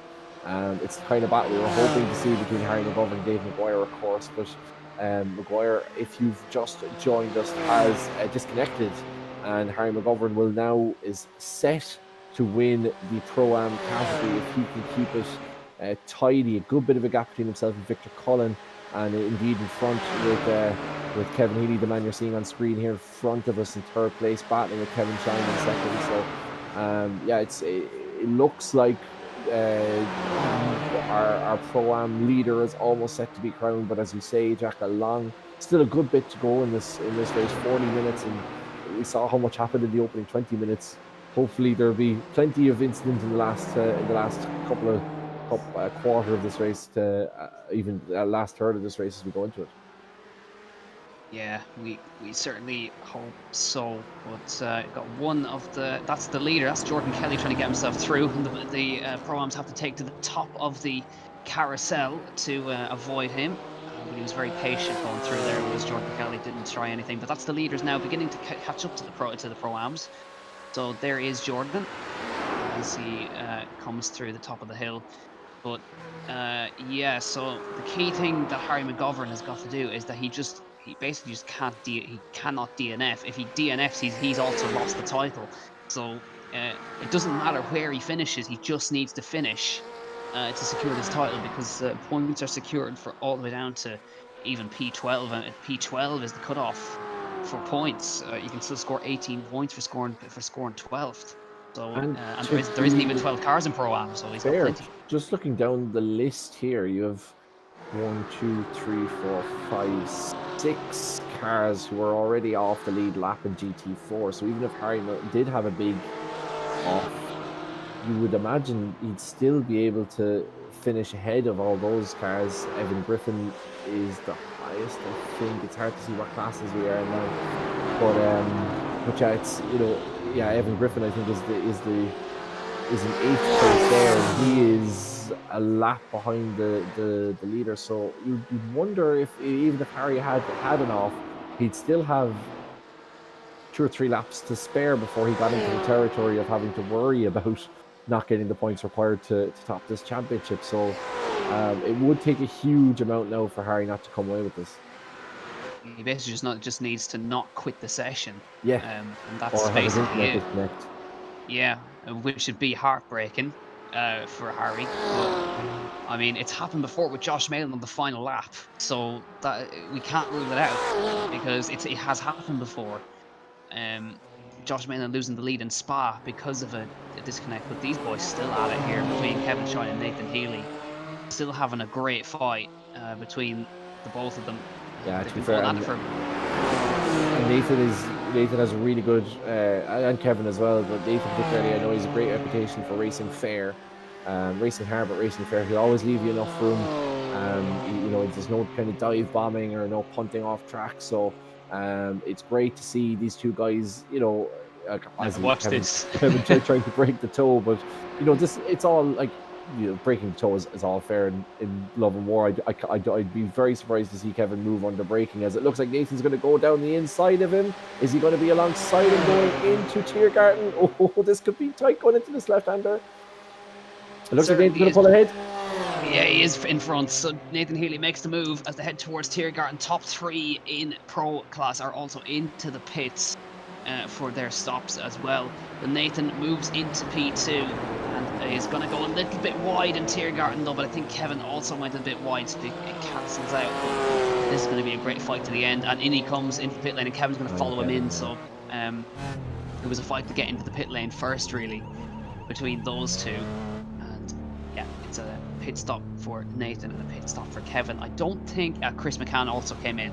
So leader in Pro-Am also came in at the same time. He's on his way out of the pit lane now. But yeah, we didn't actually see what happened to Lawrence as well, to get Kevin that up into P4, P3, because poor Lawrence has been sat in the pit lane for a while. I think he's had a big incident or a big off somewhere, which is unfortunate for Lawrence. Yeah, But it is very unfortunate. He's had a brilliant championship though, just to stop and say, of course, you know, he's put on two. Yeah, he's had a bad luck in this lap for Lawrence, the Corkonian, of course, his fellow Corkonian. But yeah, you know, it's just he's had such a great championship though, Lawrence. Generally, you know, as you say, Jack, 2 podiums and coming out of nowhere, a particularly good drive in Road Atlanta, and I think he'll be very pleased with himself, Lawrence. You know, he's it's real progress for him, I think, to do this. And I know Lawrence has started a new coffee and cars kind of sessions in the Setter Corsa as well, where you can kind of just jump into whatever you like and chill out. So just Lawrence doing great stuff just generally for the scene, and has had a really good championship, and hopefully will spur him on as well. You know, that's what's great about this Pro-Am championship. Obviously, there's guys in here that are of massive quality, but there's also room for guys who are just enthusiasts and really enjoy it and devote a huge amount of time to it. And Lawrence is one of those, and he's, you know, the time that he's put in is reaping its rewards on track as well as off track. yeah, absolutely. We just saw the replay there where he was coming down into that first like long right-hander, which I think is Arenberg. Yeah, Arenberg. He got onto the grass and went spearing off. Couldn't get the car slowed down, and went spearing off into the barrier high speed. So it was a big accident for him. Now, as well, I just saw Nathan Healey has had a very long pit stop, and he's come out miles behind Kevin. So Kevin is now firmly into second in that Pro-Am. There he is. He's a good chunk in front. I think he's nearly 40 seconds in front. So there must have been optionals there, was there? Or unless I'm sure there was, because that's not a tire change. 40 seconds is a lot more than just a simple tire change, and you'd imagine the both of them had fueled up to the same amount. So there must have been optionals there for Nathan. Yeah, could have been. And I noticed as well, Brian McManus managed to jump Jason Cooper as well, and Peter McCann's on the podium now. Look at that. Into P3 goes Peter, and he's managed to jump in front of Cooper as well. Jason Cooper, yeah, so another long that's a great effort. So, yeah, it was a long stop for Cooper. So both of them managed to capitalize on that. So it is pretty close though.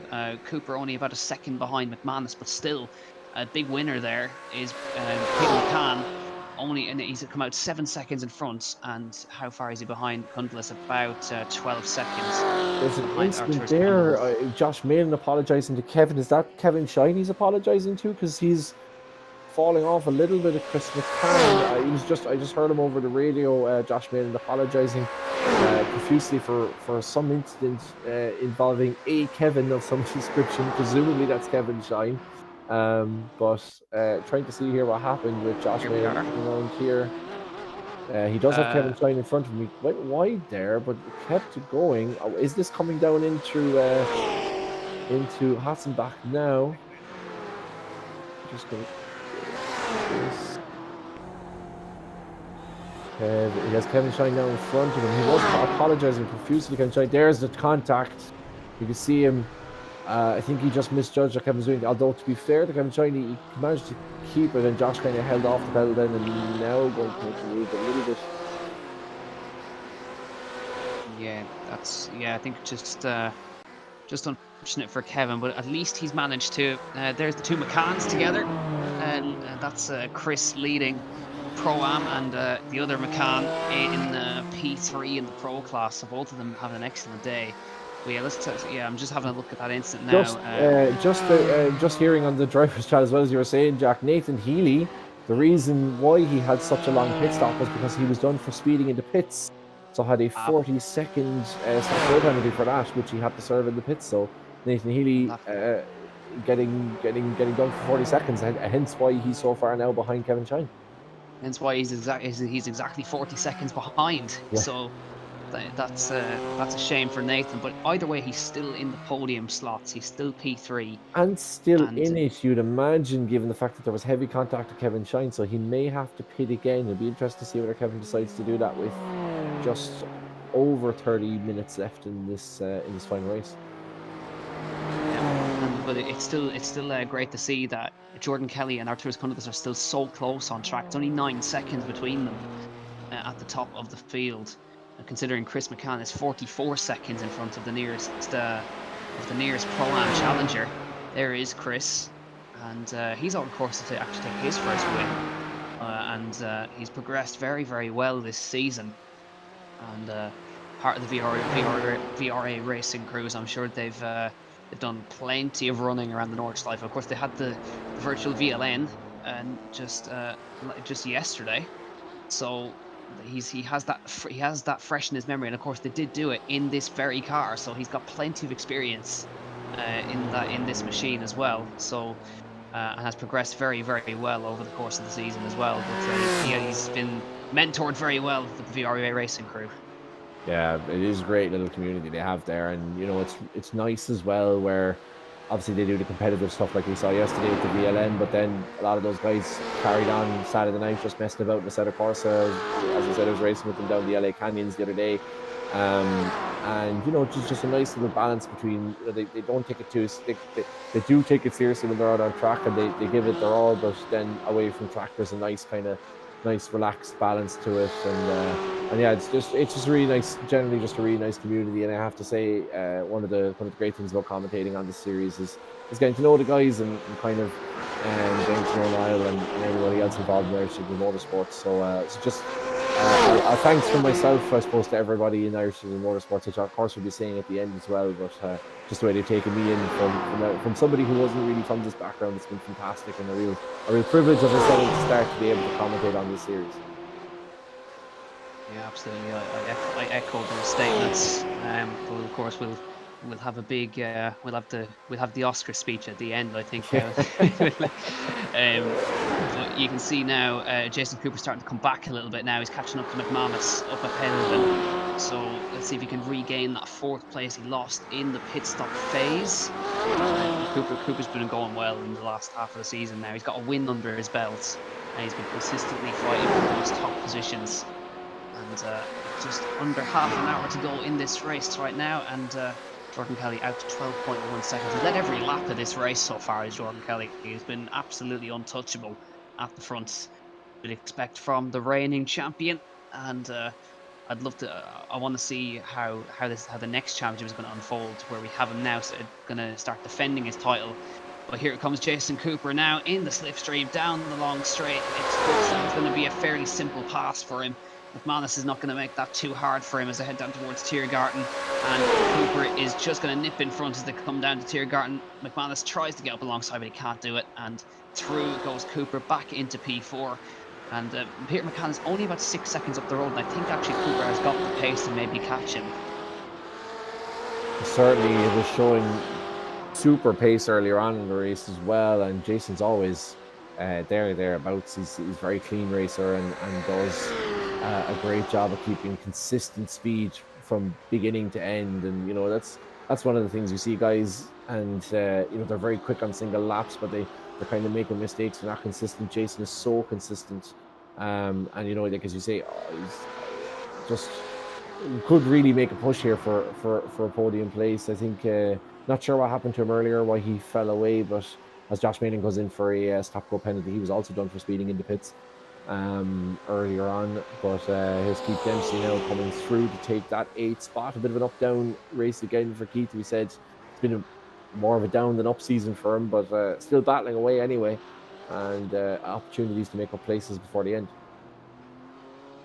Still consistently there, though, as Keith mightn't have got the wins, but he's got 1 or 2 podiums, and he's, of course, been consistently inside that top 10, where he's very familiar to be. So Thomas Series has also went to the pit lane as well, as he makes a stop, and that moves Rob Moore into the top 10 as well. So the race has certainly entered the quiet period, as we'd expect around this time, and it's just going to be a case of making sure you keep it clean to the end now, and make sure you don't pick up too many instant points, because there is, of course, penalties for that. And unfortunately, Josh has actually decided to give up. Josh Mellon is disconnected from the session as well, and he is not going to be finishing the final round, which is a shame, considering even at Bathurst just a week ago he was fighting for the title, and now a non-finisher in the Nordschleife. A bit of a shame for him.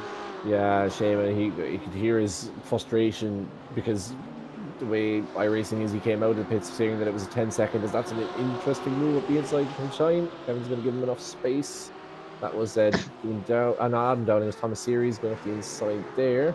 But yeah, it's a pity. You could hear, because it was 10 seconds when he came out, and then that was changed to 40 seconds, of course. And he's been very aggressive today, Josh Malin. You can see, I suppose, the frustration coming out, the fact that he missed out on the championship this year. But again, you wonder if Spa had gone his way, if maybe things had gone his way today, could we have seen a much closer? It certainly has the pace, Josh Malin, and yeah, look, this has been a really, really good series. It's been really competitive. It's a bit of a pity that we don't have a championship ending battle here at Nuremberg in the pro category, but it's been so competitive all the way down that there are still loads of battles going on. Still plenty of places to decide. Like third place between Jason Cooper and Keith Dempsey. It looks like Jason's going to take that third place now, but there was only 2 points between them coming into this championship. 7 points between Keith Dempsey and Arturas Condelis, who could potentially jump Keith into 4th place. So there's still places to be made in the championship here at the Nürburgring, just not exactly in first place. But for Josh, I suppose, as you say, a very, very good 3 podiums and a win in the series this year. So I know he'd be disappointed tonight, but I think overall he can be very proud of his efforts. And don't forget as well that the top 10 in the championship, the top 10 Irish drivers are then given a ranking. The Irish Digital Motorsports rankings, they will be then officially ranked as the 10 best sim racers in the country. Because of course, this series is kindly supported by Motorsport Ireland. There is a license system in effect, official stewarding.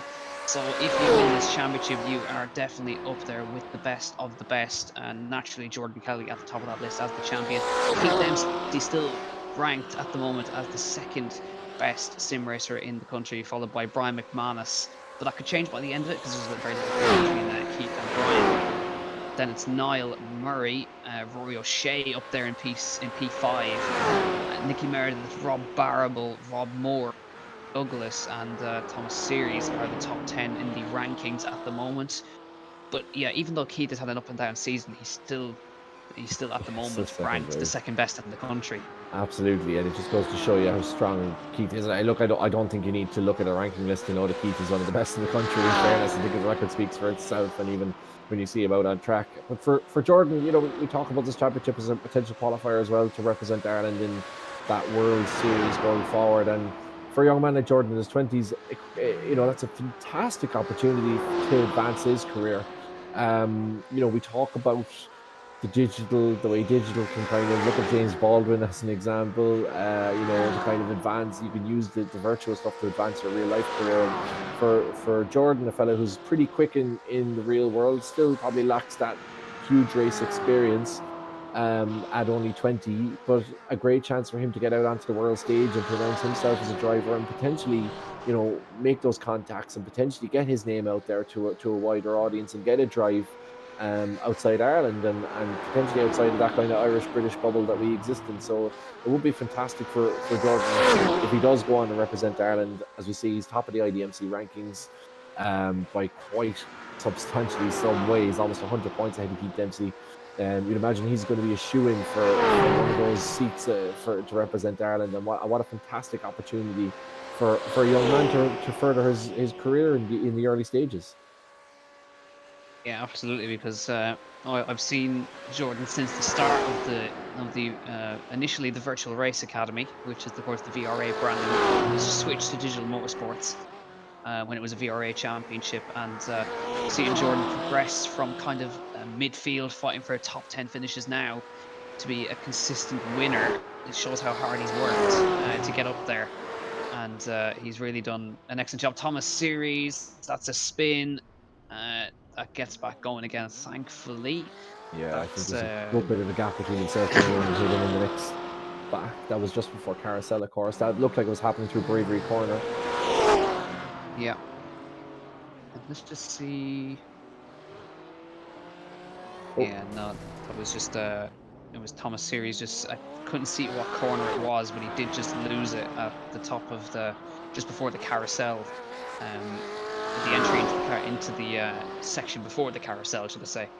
But yeah, as I was saying, I've seen Jordan progress from kind of finishing low top tens, but now slowly progressing up to top fives, podiums, and consistent wins. Now he's actually still the only man in this championship to win more than one race, which I think is a testament to how well he's progressed. But as well, this championship, to have it broadcast on iRacing Sports Network, to be supported by the only FIA registered track in Ireland, Mondello Park, and of course by Motorsport Ireland, supporting with the license system and with the stewarding. It's been fantastic to get Ireland out on the global stage, because I mean, we're not known for sim racing, but I think with a championship like this going forward, to see new talent progress up through the rankings, this is certainly the way to do it, especially when you have the support of all the motorsport bodies in Ireland. But I think this has certainly put sim racing on the map in Ireland, and put Ireland on the global map as well.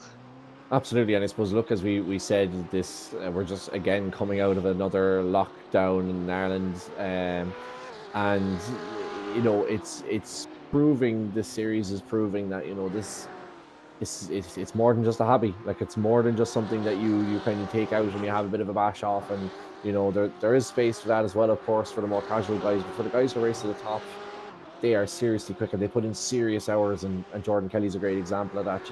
There's hundreds of laps have gone into this performance. This isn't just a case of Jordan Kelly getting on the rig and being quick all of a sudden, and just going out on a Sunday night and basically lapping the Nordschleife like it's nobody's business. Like, he's coming up against massively quick racers, both in real life and virtually. Like, we've had British touring car drivers. I know Jordan's finished ahead of current Formula One drivers as well in previous Irish Digital Motorsports Championships. So it's these are really, really quick guys, and it's there's not just a talent, but there's a massive amount of work rate to this.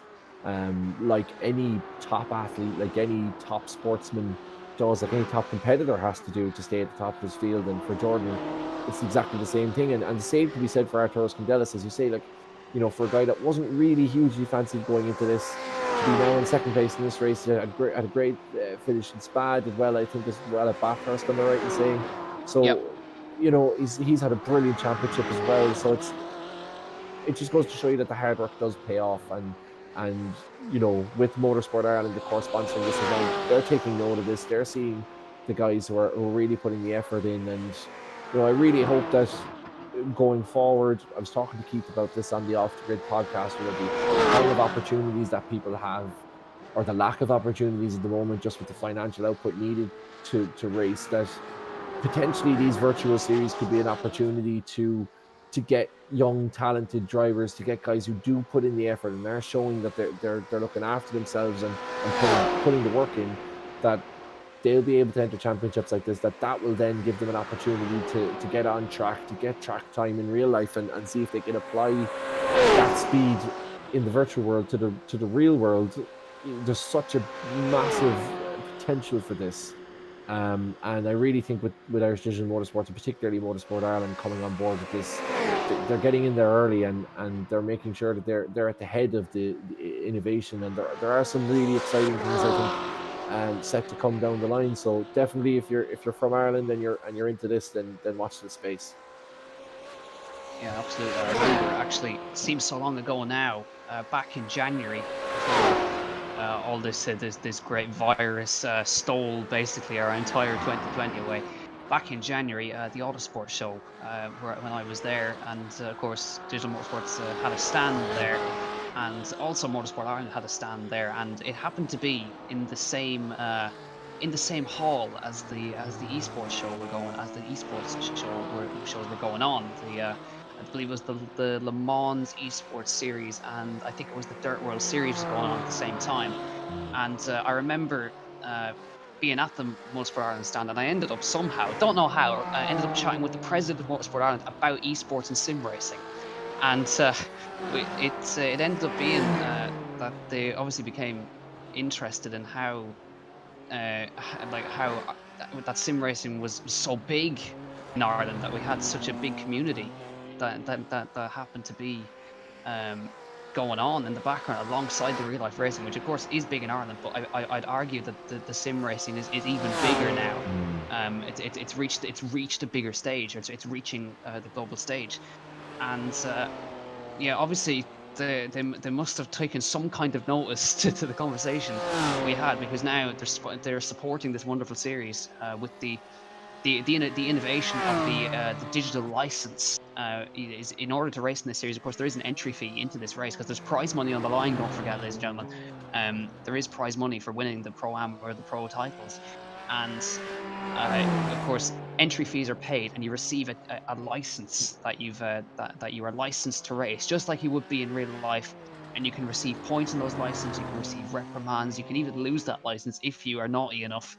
And it is great to see such support behind it, because for so many years we've tried to get sim racing recognized, and I think it's obviously in part to the pandemic that happened, that sim racing is just absolutely blown up in a good way. But now, after of course the pandemic, we had such massive events like the virtual 24 hours of Le Mans. That was an absolutely huge event. You had the race doing their races with the real life drivers, and so many others, that it's been recognized that yes, this is a way forward. And I think the last step now, we've got the audience, we've got the drivers, we just need that final step for championships, to get these lads who start off in sim racing, to get them into real cars and prove that they can race. Absolutely, and I suppose the thing about it as well, Jack, is, before, I suppose, there's been big winners and losers out of this whole year, given the way it's gone, which is always going to be the way whenever there's a huge change. There's always people who come out better and come out worse, and certainly the world of sim racing, I think, has come out much better for it. It's gained a massive amount of legitimacy, as you say, with those real races. But before all that happened, you need a strong governing body. You need a strong organization that a governing body like Motorsport Ireland can look to and say, right, well, we can work with them. We know they're reliable. We know they can run events. We know that they're serious about what they do. And the fact that Irish Digital Motorsport had done all that work in the background and were able to take on the responsibility of hosting this championship, were able to put together a broadcast along with Apex Racing TV, of course, and we're able to properly, and we've seen those licenses. Like, there's guys here that they're not a lot far away from losing those licenses. Like we saw a lot of instances, of course, the Silverstone race, which I think a lot of people were very disappointed about, and we saw licenses, we saw points being applied, we saw punishments being given down, we saw the stewards there are consequences to those actions, and it's not just the case that these license points are arbitrary and like you're kind of getting a slap on the wrist. Like they really do mean something, and you can see by the quality of racing in our last race, or our last round, should I say, at Bathurst, improved so much because those drivers were conscious of the license and keeping their license, and it's a real privilege to be able to get that and to be able to race in this championship. Look, I think Motorsport in Ireland has a real opportunity here, with, I suppose, this heightened increased interest in not just virtual motorsport, but how that's carried into the likes of Formula One, the way that's being marketed. We see Craig Breen doing great stuff in the World Rally Championship. We see even like Josh Malin in the end, that the finish that he had to his championship. As we say, Nicole Drought will be off the grid. She finished second in the Brit Car Endurance Championship, and we've huge amounts going on in terms of the female side of things with Formula Female, and so many young talented drivers coming out of that it's, this is a Motorsport in Ireland is really well set up now, to push on and to use this kind of this heightened attention towards virtual motorsport and motorsport in general to bring it back to the kind of crowds that we've seen at Mondello Park recently. It's a fantastic facility in Mondello. I really encourage you to go down and visit it, whether it be for a track day or whether, if you are one of the lucky people, if you decide to enter into that competition to win an M4 and M8 experience. Of course, we'll be announcing the winners of that later on. But it's a fantastic facility, and I would just encourage anybody who even has a passing interest to get down there once this pandemic is over, and give the guys in Digital Motorsports a visit, and to get to know them, because it is a fantastic community here. And it's definitely, I think people have this worry that they're not big petrol heads and they don't know a huge amount about tinkering with cars, or they don't know a huge amount about setting up cars, and they might feel like they won't know. But it's really a welcoming place to be, and they do look after you brilliantly there. And coming up to Christmas, I have to say, if you've anybody in your life that's interested in it, just even if you get them a basic package just to come down and give them experience, I'm almost positive they'll be down again, if not for the driving experiences, just to meet up with the lads again and to just chat about racing and something that we all enjoy. Yeah, absolutely. If you'd like to take a quick glimpse of the different driving experiences that Mondello Park offer, we're going to take a short break here in the broadcast, just to get a quick message from Mondello Park, just to show you the different driving experiences that you could possibly pick up this Christmas.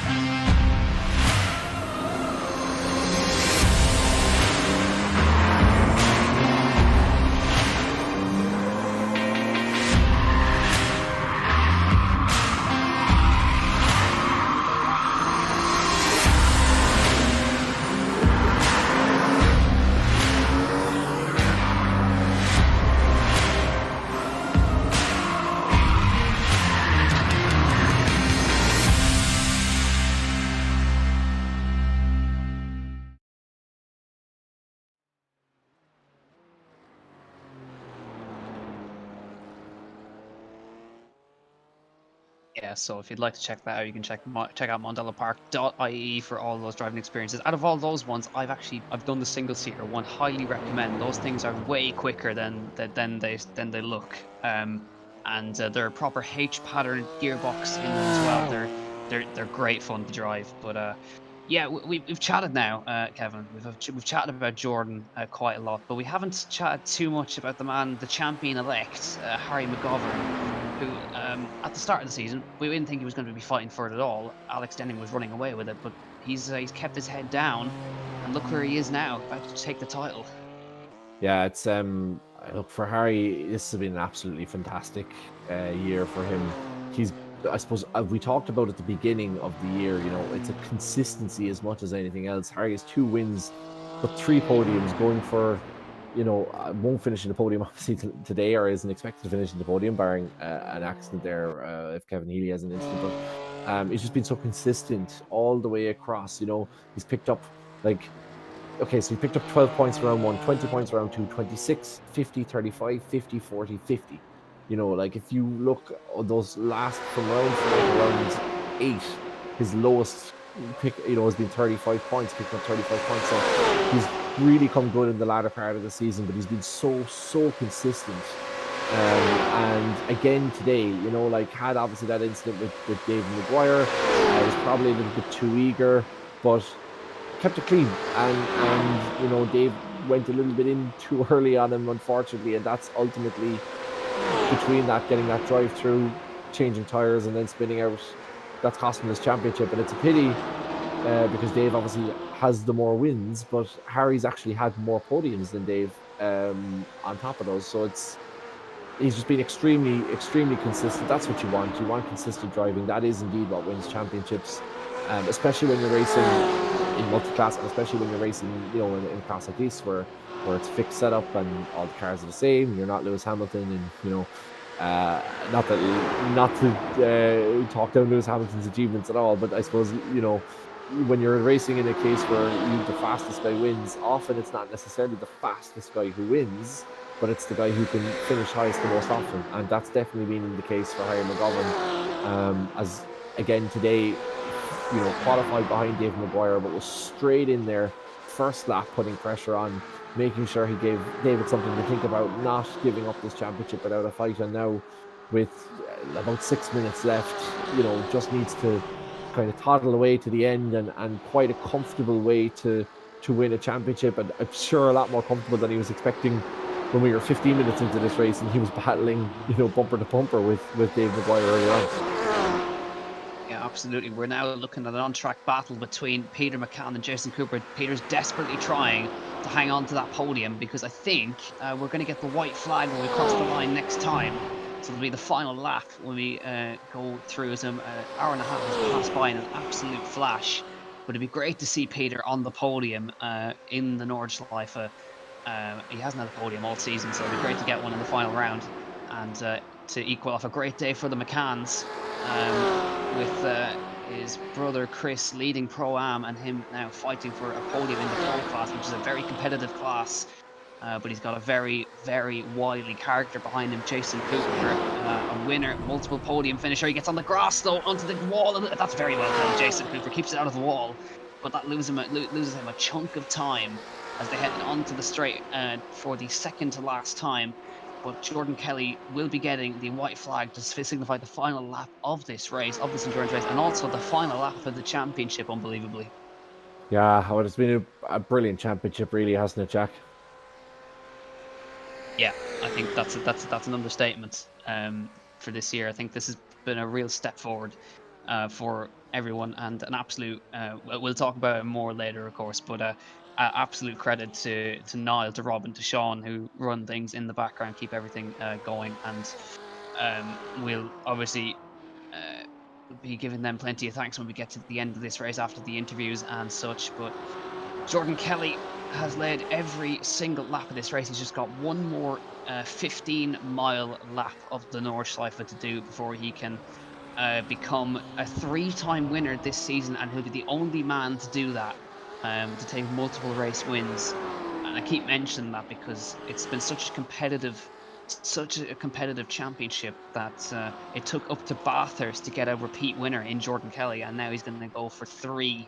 And nobody else has done that this season. Nobody else has ever even taken 2, which shows how good Jordan has progressed. Yeah, it's just been.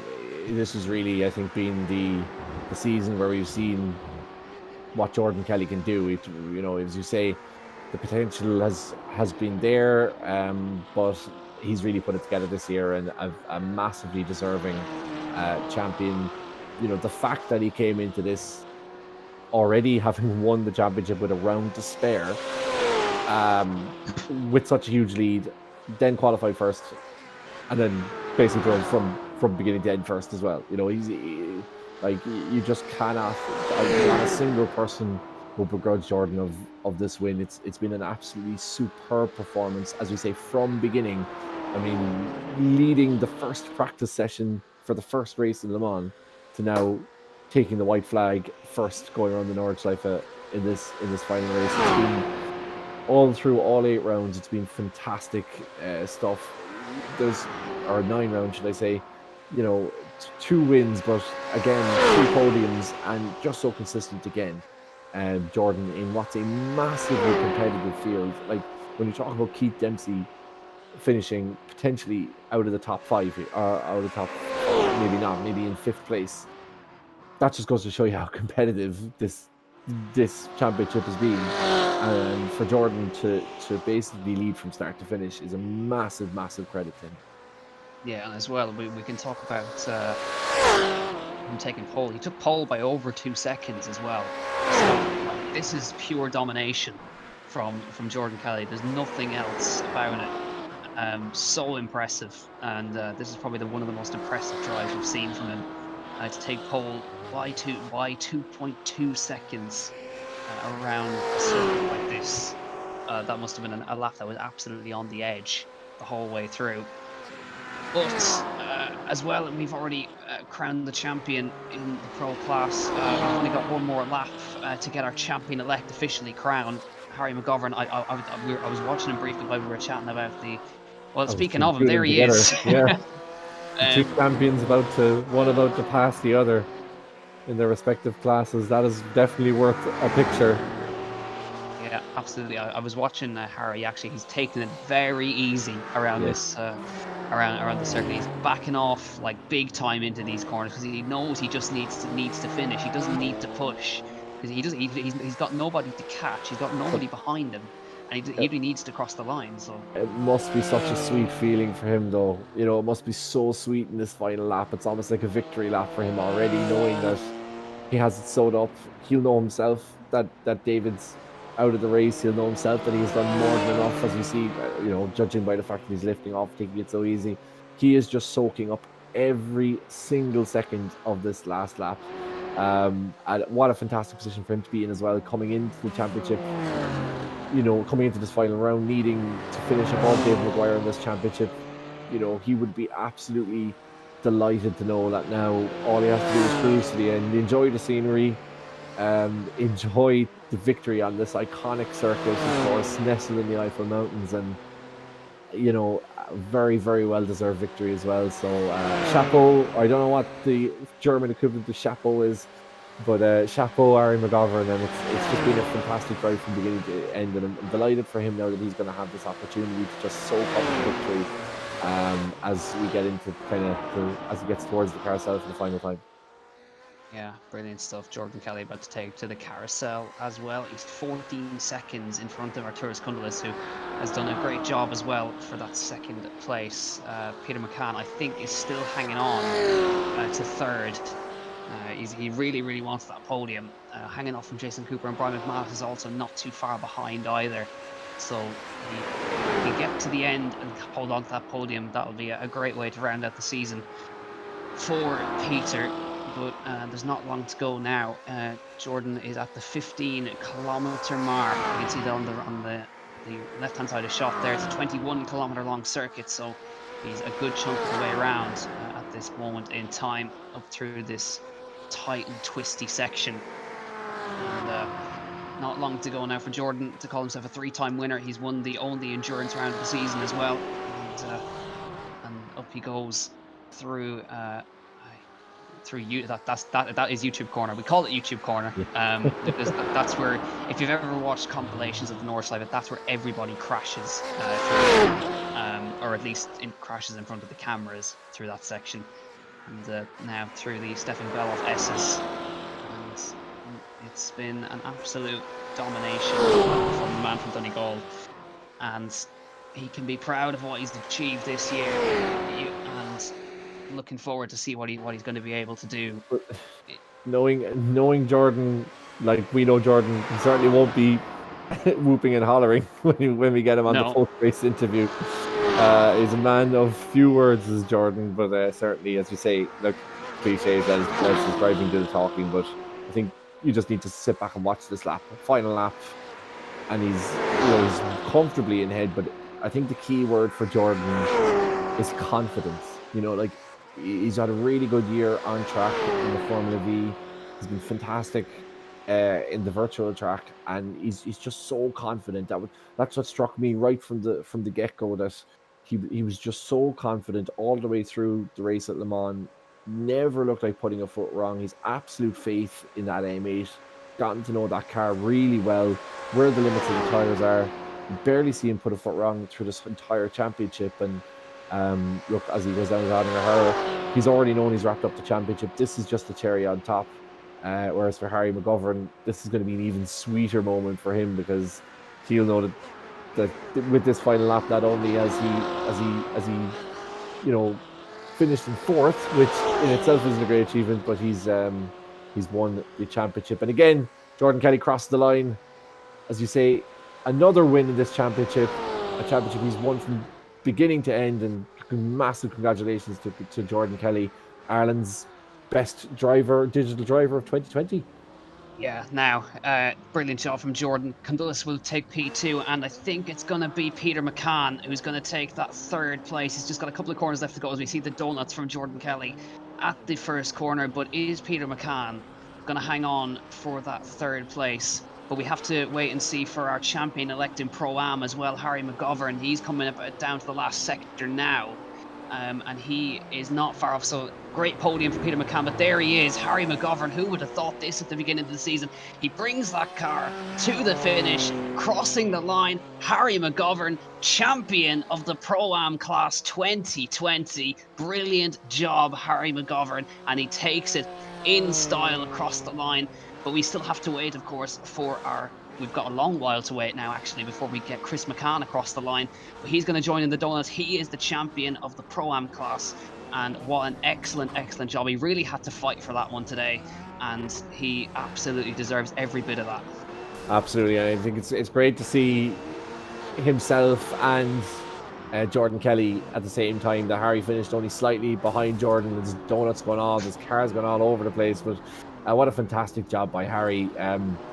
We talked about the two of them now at length in this race, because, to be honest, it's been a quiet enough race given the fact that there hasn't been a huge amount of action. Although we do see a final lap battle here now between Thomas Series and Ian Dowling, or Adam Dowling, sorry, should I say. Is Dowling going to go down the inside here? I think he's going to make this one stick. I think he has enough. As Tommy Series just goes in behind him. Will Series try a late move through Tiergarten? But look, for Harry Mcgovern, as I say, he would have enjoyed that final lap. He wouldn't have wanted it to end. What a brilliant way to win the Irish Digital Motorsports Championship. And for Jordan Kelly, again, just dominance, confidence, talent, you name it. The man from Donegal has it. Whoa, Thomas Series trying, not quite able to do it. And Adam Dowling's binned it in the last lap. He's going to bring that to the finish, Adam. And Thomas Series gets across the line. He'll take P12. And Dowling tried his best to hang around the outside, but thankfully kept the car going and brings it across the line for 13th spot. And then it's Ronan Hederman who will cross the line for 14th. But still no sign of Chris Mccann, because he's not. He's only at the carousel now. Carousel, yeah. That's the pace deficit between the GTEs. But Chris Mccann, he's only got half a lap to go. There's one Mccann on the podium, and Chris Mccann, he's on course to take his first win in the Pro-Am class, and he should. I don't think he's going to quite do it. I'm just wondering. He will 50 now points for a win, so he will go tied in. Well, he obviously on count back, David Mcguire will finish second because he's 3 wins to Chris's 1. But still, for Chris Mccann to finish in tied second place is a superb achievement for him, and kind of out of nowhere. I think we kind of knew he was out of the championship reckoning, but to say that he finished tied with David Mcguire, who was the championship favourite going into this last race, it was a fantastic result for him. Yeah, and what could have been had he not been sent to space in Silverstone, but it seemed that his trip to the International Space Station has helped his pace. Because actually, funnily enough, immediately after he was sent to space in Silverstone, he picked up second place in the race, and in the second sprint race. And then Bathurst, he was right up there again, but he hasn't quite been able to secure that win. And it's finally come at, of course, the Nordschleife, which is obviously the place to do. He's almost a minute in front of Kevin Shine. That's how far he is away from those guys. One of the very few cars that's managed to make it through without a scratch on as well. That M4 is looking as good as it did when it started off, which is a lot more to be said for a lot of other cars in this grid. But yeah, I mean, look, for Chris McCann, as you say, we were talking earlier in that incident where the two M4s had to avoid the MA coming back across track. Again, that Chris McCann incident, you talk about Silverstone and being ejected out of our atmosphere.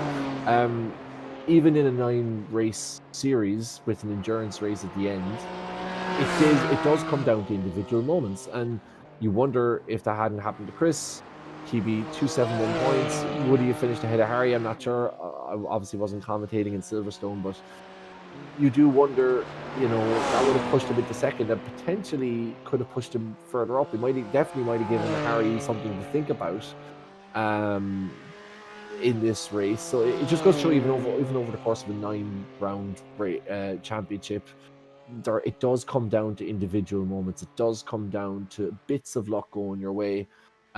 Chris, unfortunately, didn't happen from his Silverstone, but he basically left nothing to chance this time.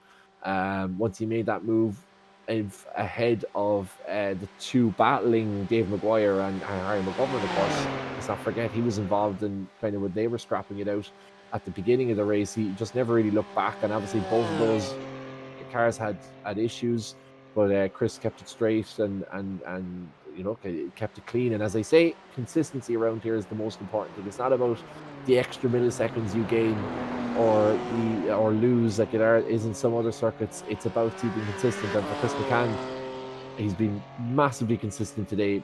And a win here at Silverstone, an extra 50 points, and finishes the Irish Digital Motorsport Silverstone? Championship tied in second place. Sorry, should I say Silverstone?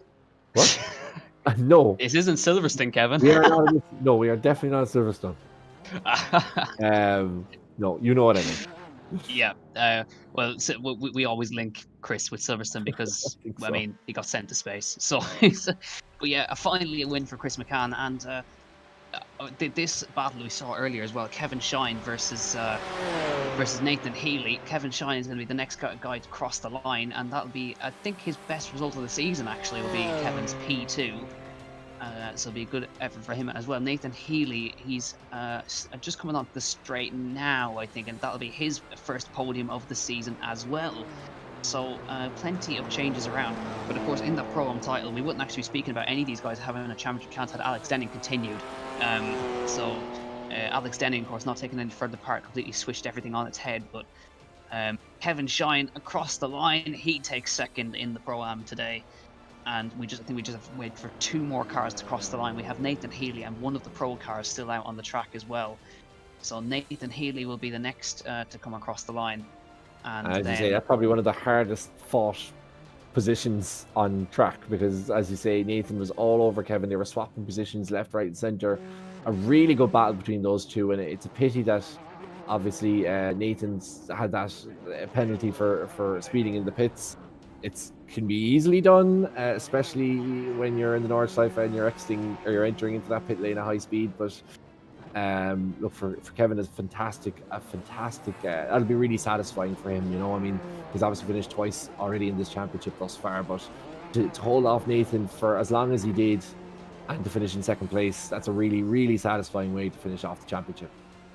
Yeah, and a great job for Nathan Healey as well to get his first podium of the season as well. So rounding out the championship. But yeah, what a fantastic championship. Now we've got plenty of drivers standing by waiting to chat to us. I think we've heard from Jordan plenty of times. We'll hear from those in a few times, but Jordan Kelly is the winner of the Nordschleife round, the final round of the championship. Arturas Kundlis is second, and Peter Mccann gets a brilliant podium in P3.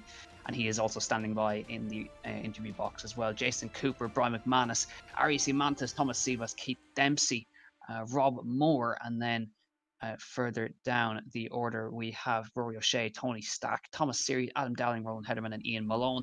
Chris McCann takes his first win of the season in P1 in the Pro-Am class. Then it's Kevin Shine and Nathan Healey getting his first podium as well. And the new champion, Harry Mcgovern, P4 in there. James Holman managed to cross the line in there. Then it's Lawrence de Soswa, Evan Griffin, Josh Malin, Victor Cullen, Niall Murray, Evan Waltz, Dave Freeman, and Dave Mcguire rounds out the finishers of this field. But it's now coming up to the time where we have to do the interviews. Of course, Patrick McCann and Nicky Meredith didn't take the start of this one, I think. But we've got some drivers standing by, and I think, as always, we're going to hear from our race winner. First of all, we're going to drag in Jordan Kelly in with us once again. Jordan, a win at the Nordschleife. I mean, I know the VRA guys love this track, but to do it in such a dominant fashion, I mean, pole by 2 seconds, win by nearly 15 seconds, great way to round out the championship.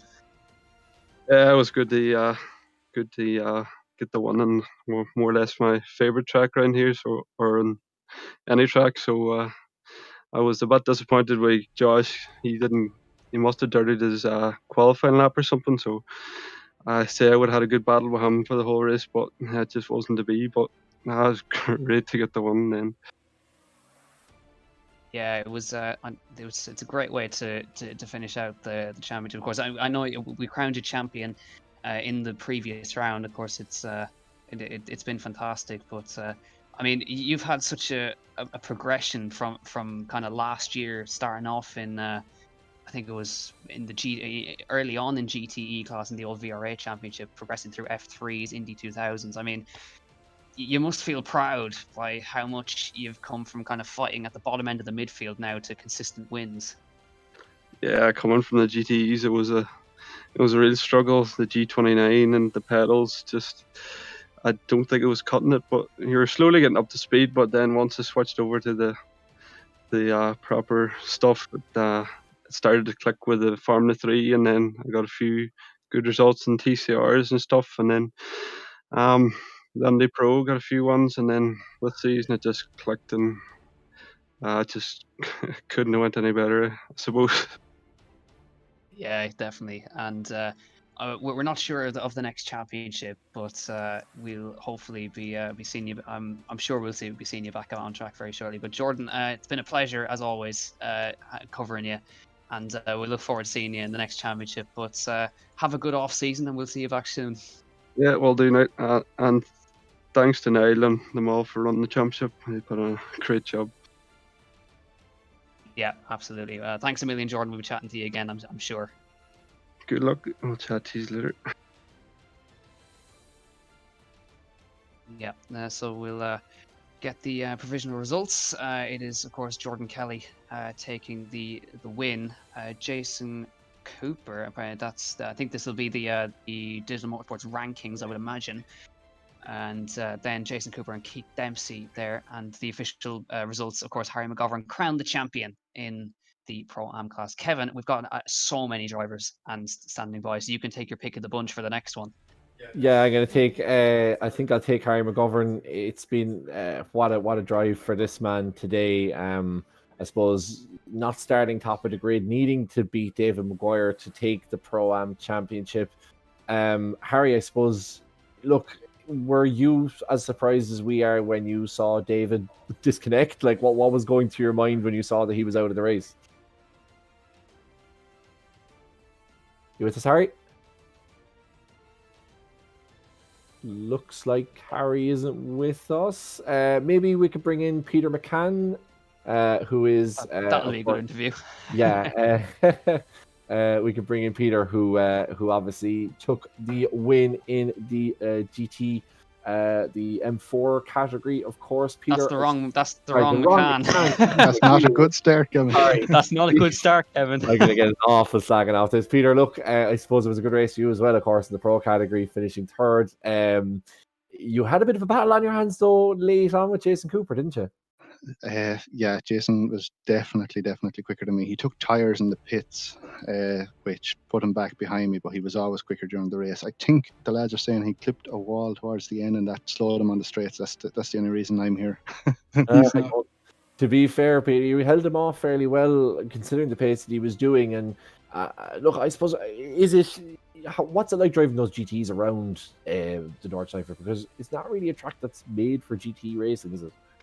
It's not, and it's a track that we have hours in GT3 racing, official series and stuff, and it just seems to have monumental grip. Like it's you go into a corner and you just realise in the next lap you could have gone faster. It's just the lap times are just incredible. Like, I suppose, Peter, obviously, as you say, you've plenty of experience. You were racing in the that Winter VLN series as well. So I suppose coming into it, you must have been feeling, if not confident of taking a podium, but at least confident in the track? And how much do you think kind of that knowledge of the track helped you in tonight's race?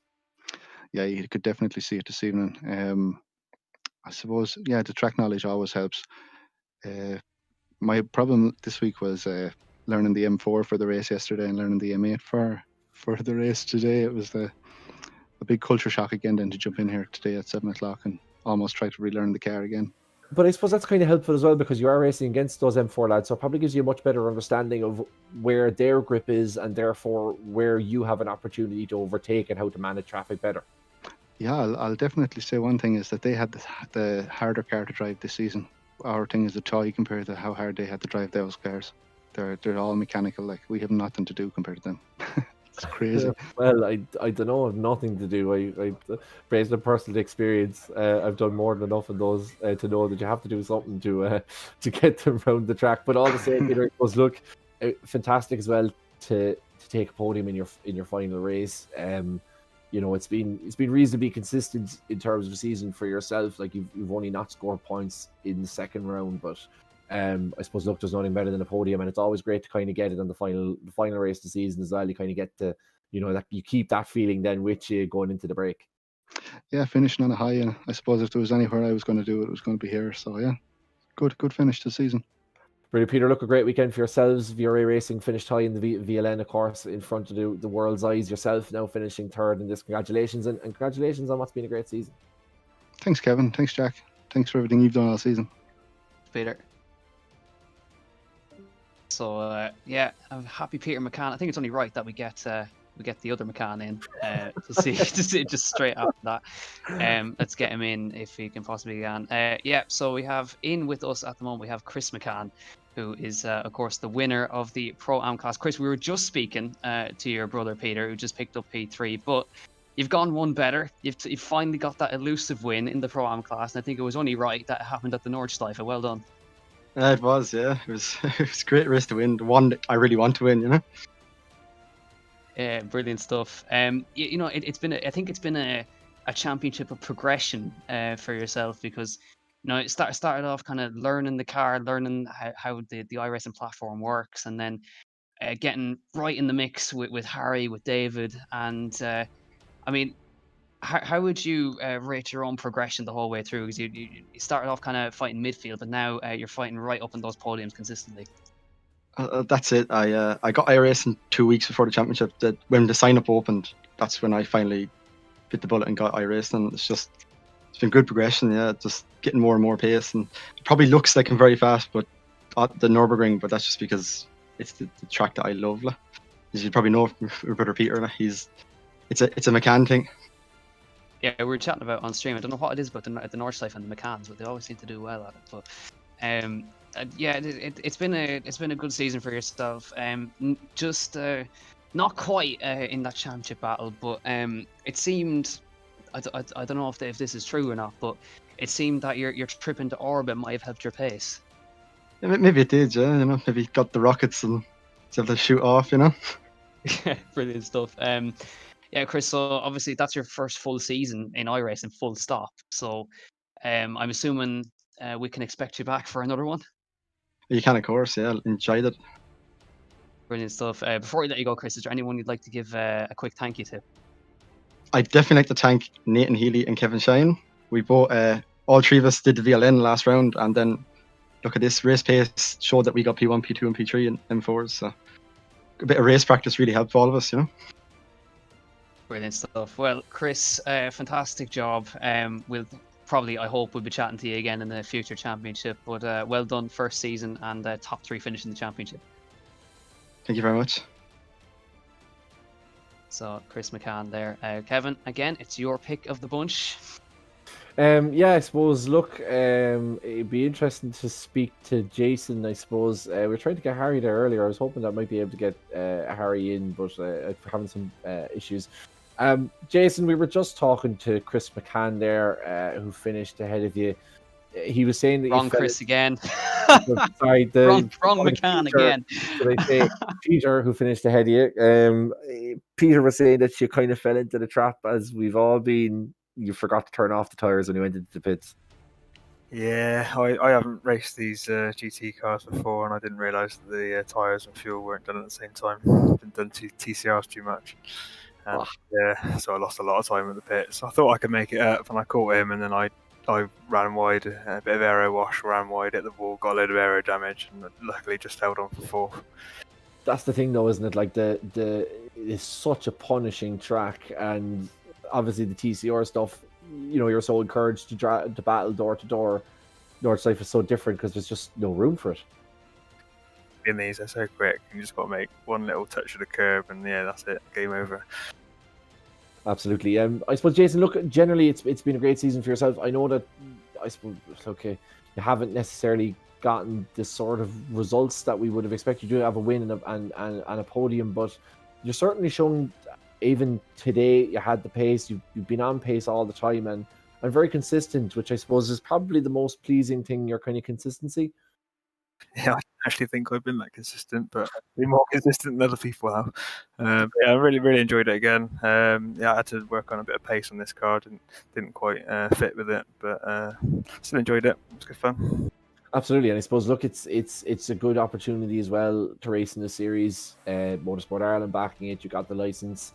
I suppose, for a fella like yourself, it is fantastic to be involved, and for all the drivers to be involved in a series that's getting the official backing, and it just goes to show you the kind of support that not just digital motorsports are getting, but the kind of support that we're getting generally across iRacing and indeed the sim racing world. To see all the support it's getting, and yeah, attracting the decent drivers, which really makes you push in the races. So that's what it's all about. Absolutely, Jason. Look, I would say congratulations. I know it's probably slightly disappointing, but massively quick again. There's no doubting that, and hopefully you'll be back to potentially, as you say, maybe improving that consistency and get a few more podiums next season. Yeah, really enjoyed it. Even though I did come fourth, I still enjoyed it. Well, I mean, just a quick one. I've just seen the final championship tally. So, Jason, I want to congratulate you on getting P3 in the championship by one single point. That fourth was enough anyway. Oh, I didn't know that. That's good. Good stuff. Cheers. See you next time. Thank you, Jake. Thank you so much. Jack, I suppose, look, again, a huge amount of people queued up here, final race of the season, and I know we're already over time, but who do you want to drag in? The lads said they'd pay for it, so keep going. Yeah, we're bulling through. I'm gonna try Harry Mcgovern again and see if he's if he is in with us again. Harry, can you hear us? No. No luck with Harry, I don't think. No luck with Harry. So we're gonna have to drag him out again. Let's actually have a chat with P2 man. We have Arturas Kundalis standing by. He's just jumped in for a chat with us. Arturas, great to have you in once again. This has been a really strong second half of the season for you. It's been close to a win in Bathurst, but a really comfortable second place here at a very tricky circuit. So it must feel good that your pace is really improving. Hi. Yeah, well, I promised some performance improvements, right? And yeah, we are. Unfortunately, just yesterday I had the Winter VLN round one in the Porsche Cup car, and I didn't really practice enough for this race. And yeah, only at the second half of the race I was able to keep up with Jordan, sort of without the draft.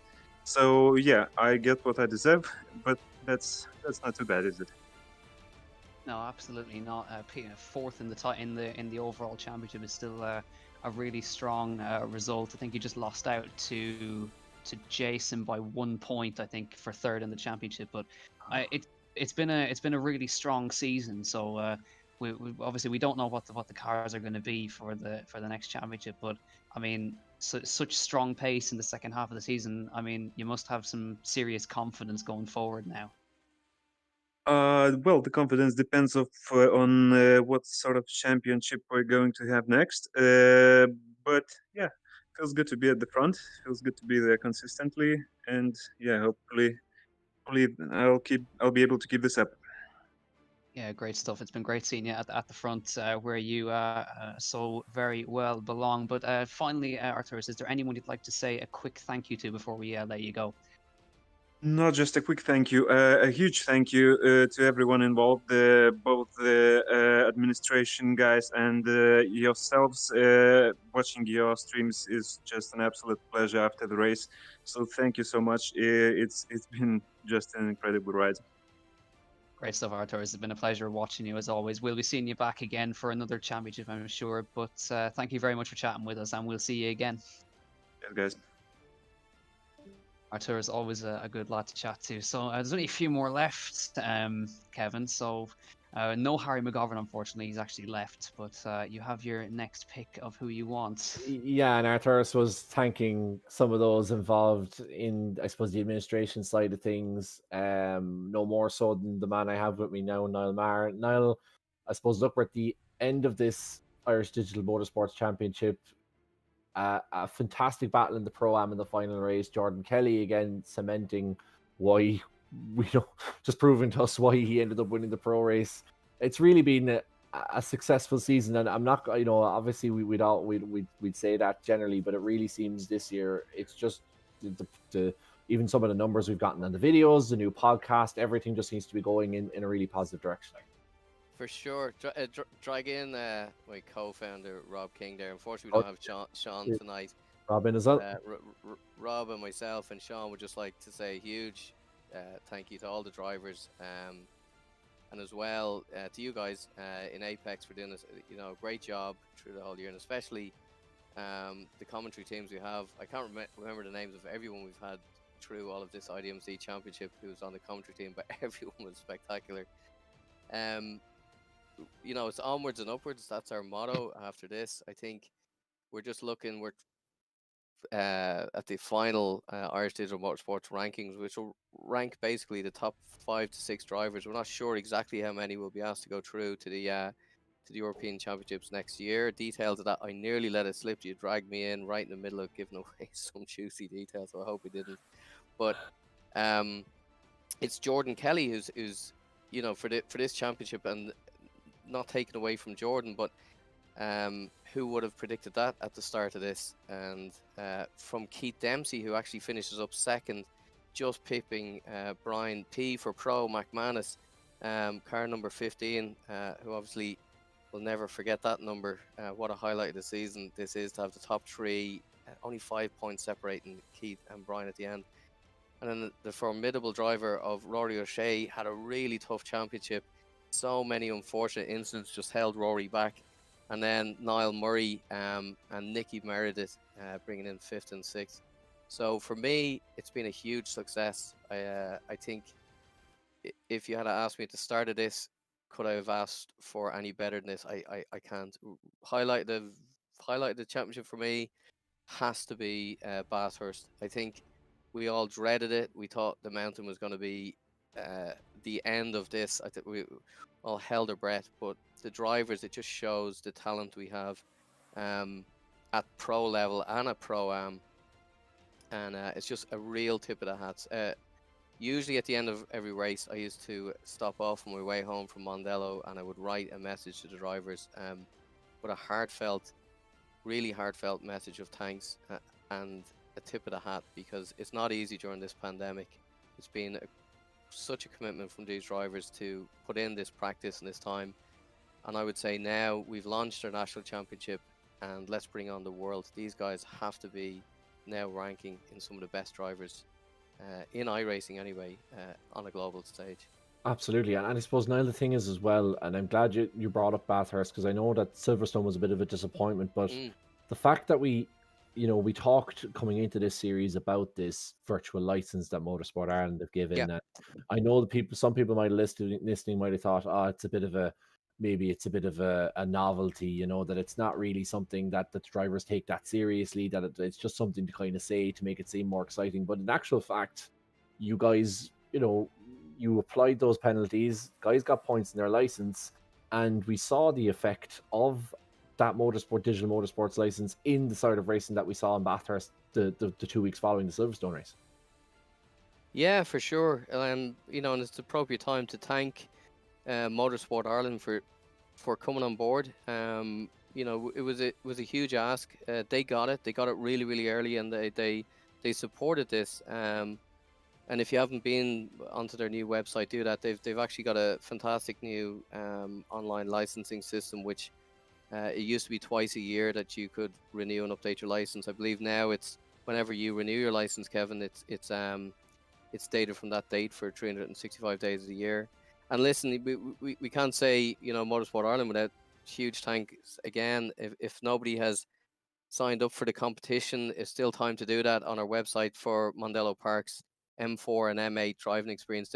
A fantastic sponsor to get on again for Roddy and his team to, you know, to come on board. It's difficult times for the guys during the pandemic, but they just want to see racing, and they wanted to give they wanted to support what we were doing. They just wanted to see Irish drivers out racing, so I can't thank them enough as well. I suppose, Rob, just finally with yourself, given the fact that, you know, your involvement, I know you're both involved in digital motorsports, but yourself, obviously, you know, in the day-to-day, and for a company like Digital Motorsports who specialize in sim racing gear, for the niche or the world of sim racing to be integrated into Irish motorsport like it has been in the last year or 2 years, for the fact that we say, Niall, there, you've Mondello, which is obviously Ireland's premier motorsport venue, coming involved. You've Motorsport Ireland getting involved. You have, you know, it's all being broadcast in the iRacing Esports Network, should I say, before it goes out tomorrow. But, you know, like, we always talk about Ireland punching above its weight, but for somebody who's been involved in sim racing so much and is so passionate, it must be so satisfying then to see everything like this come together, and for our country to really put its best foot forward in terms of displaying the kind of talent that we have in the sim racing world, both not just in terms of the driving talent, but also behind the scenes. Absolutely, and I think the overwhelming feeling here is one of pride of, you know, for the drivers and the way that they perform. And now are performing on a global stage, and they really are world-class drivers. It's incredible to watch, and we're also pretty proud with what we've achieved as a team in digital motorsports, and with Motorsport Ireland and Mondello Park and you guys at Apex and iRacing, all that kind of stuff.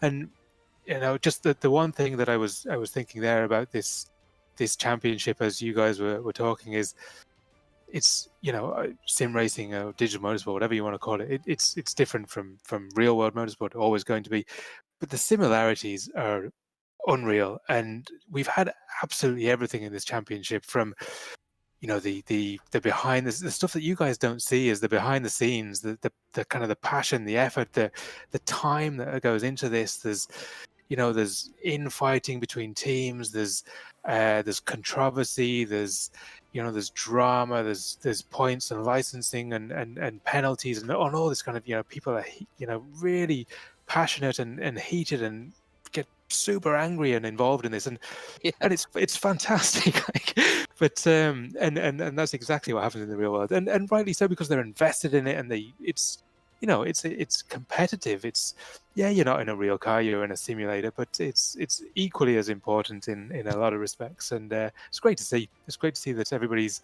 so passionate and involved with it, and that's what I love to see. And yeah, I think it's going from strength to strength, and not just for digital motorsport, but globally. So it's exciting times. So yeah, I'm looking forward to the next 12 months. Speaking of the next 12 months, Niall, you're not going to enjoy this, but you said that we caught you. You almost let something major slip on stream. What can you tell us about? Nothing. I'm going to tell you absolutely nothing. What I'm going to say is it's going to be bigger.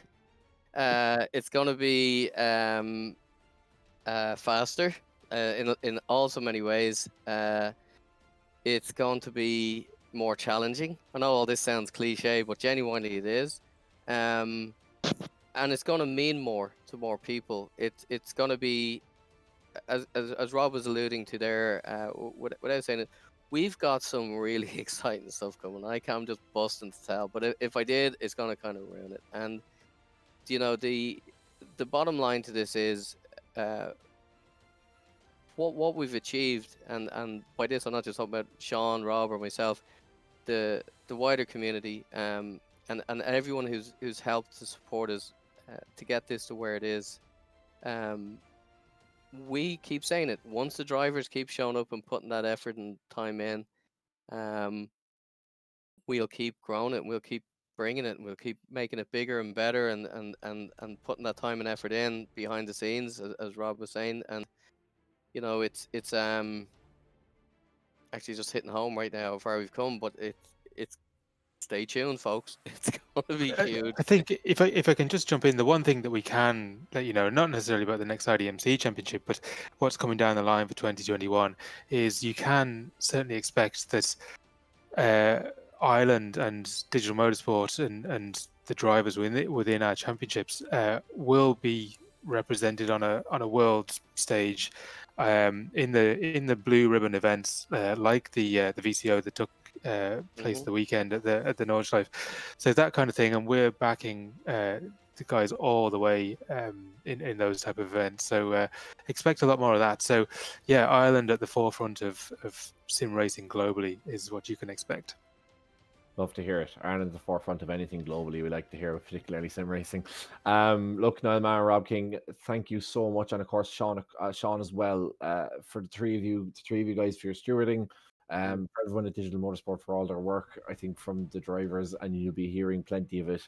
And as you say, Rob, I know tensions can run high during the championship, but I'm sure you guys will be getting texts aplenty and messages aplenty. Thank you for We your already are. Before we wrap up, guys, just one last thing. One thing I can give away is we'd like to dedicate the IDMC, the first IDMC, to of course John Campion. He was the first guy to actually sponsor us. He such a sound guy, and this Christmas we just like to just remind everyone that what a loss he's been this year, and our thoughts are out with Suzanne and his family and as such. So this Christmas we will. I can say this.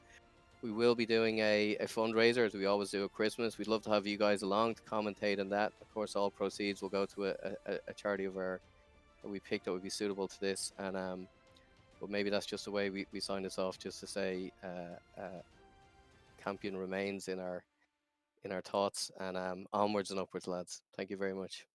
Absolutely, guys. Thanks a million. And of course, I'll be speaking to Nicole Drought on the next Off the Grid as well, which she kind of talks extensively about John Campion and his influence as well. But yeah, I mean, look, what better way to pay tribute to a great man than to have a great championship? And thank you so much for joining me over the course of this championship. You're an old hat at this stage, you know what's going on. But for me, for my first one, it was an absolute pleasure to be alongside you. And as we say often, it's brilliant to have an all-Irish commentary team as well. And as Rob said, look, I think great things ahead, not just for this championship, as Rob said, but indeed for Ireland as a whole, and Digital Motorsports as a whole going forward. Yeah, it really is. And I know you thanked me for being alongside you the whole way, but we can't leave out Samuel Lee, who's been running the camera the whole way through this broadcast. He is in the background there, but thanks very much, Samuel Lee, as always. Thanks, Niall. Thanks, Rob, as always, for putting on a great championship, and to Sean as well. I know he's not here, but he does a great job behind the scenes. But that does it for another Irish Digital Motorsports Championship. It's been a roller coaster season. It's been up and down, but it's been absolutely brilliant. The progression has been awesome, and we are so looking forward to getting another championship underway next year. But thank you all for sticking with us through these very difficult times during the pandemic, and we'll be back as strong as ever in 2021. But as well, not only is that the last round of the Irish Digital Motorsport Championship, that I believe is also the final broadcast ever on the iRacing Esports Network. Yep. So, iRacing Esports Network, thank you for the memories over the last couple of years. And it's sad to see it close down, but if you want to keep up with future Irish Digital Motorsports Championship, please head over to Apex Racing TV and subscribe. But iRacing Esports Network, thank you so much, and iRacing, for putting this network together to bring sim racing to a wider audience. And we're sad to see it to shut down tomorrow. I think it shuts down officially, but thank you all. And yeah, Kevin, as always, thanks for joining me the whole way through and putting up with me for the whole thing. And as well, thanks to Austin, who jumped in to cover.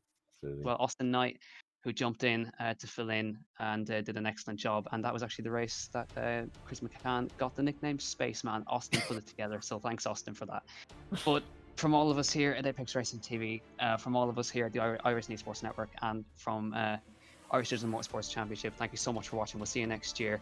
Gur míle maith agaibh agus slán go fóill. Good man, Jack.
Are you itching to get racing? Whether it's circuit racing, drifting, rallying, or even karting, here at digitalmotorsports.com we run some of the best online leagues in the world. To get involved, visit our website at digitalmotorsports.com and enroll for our next event.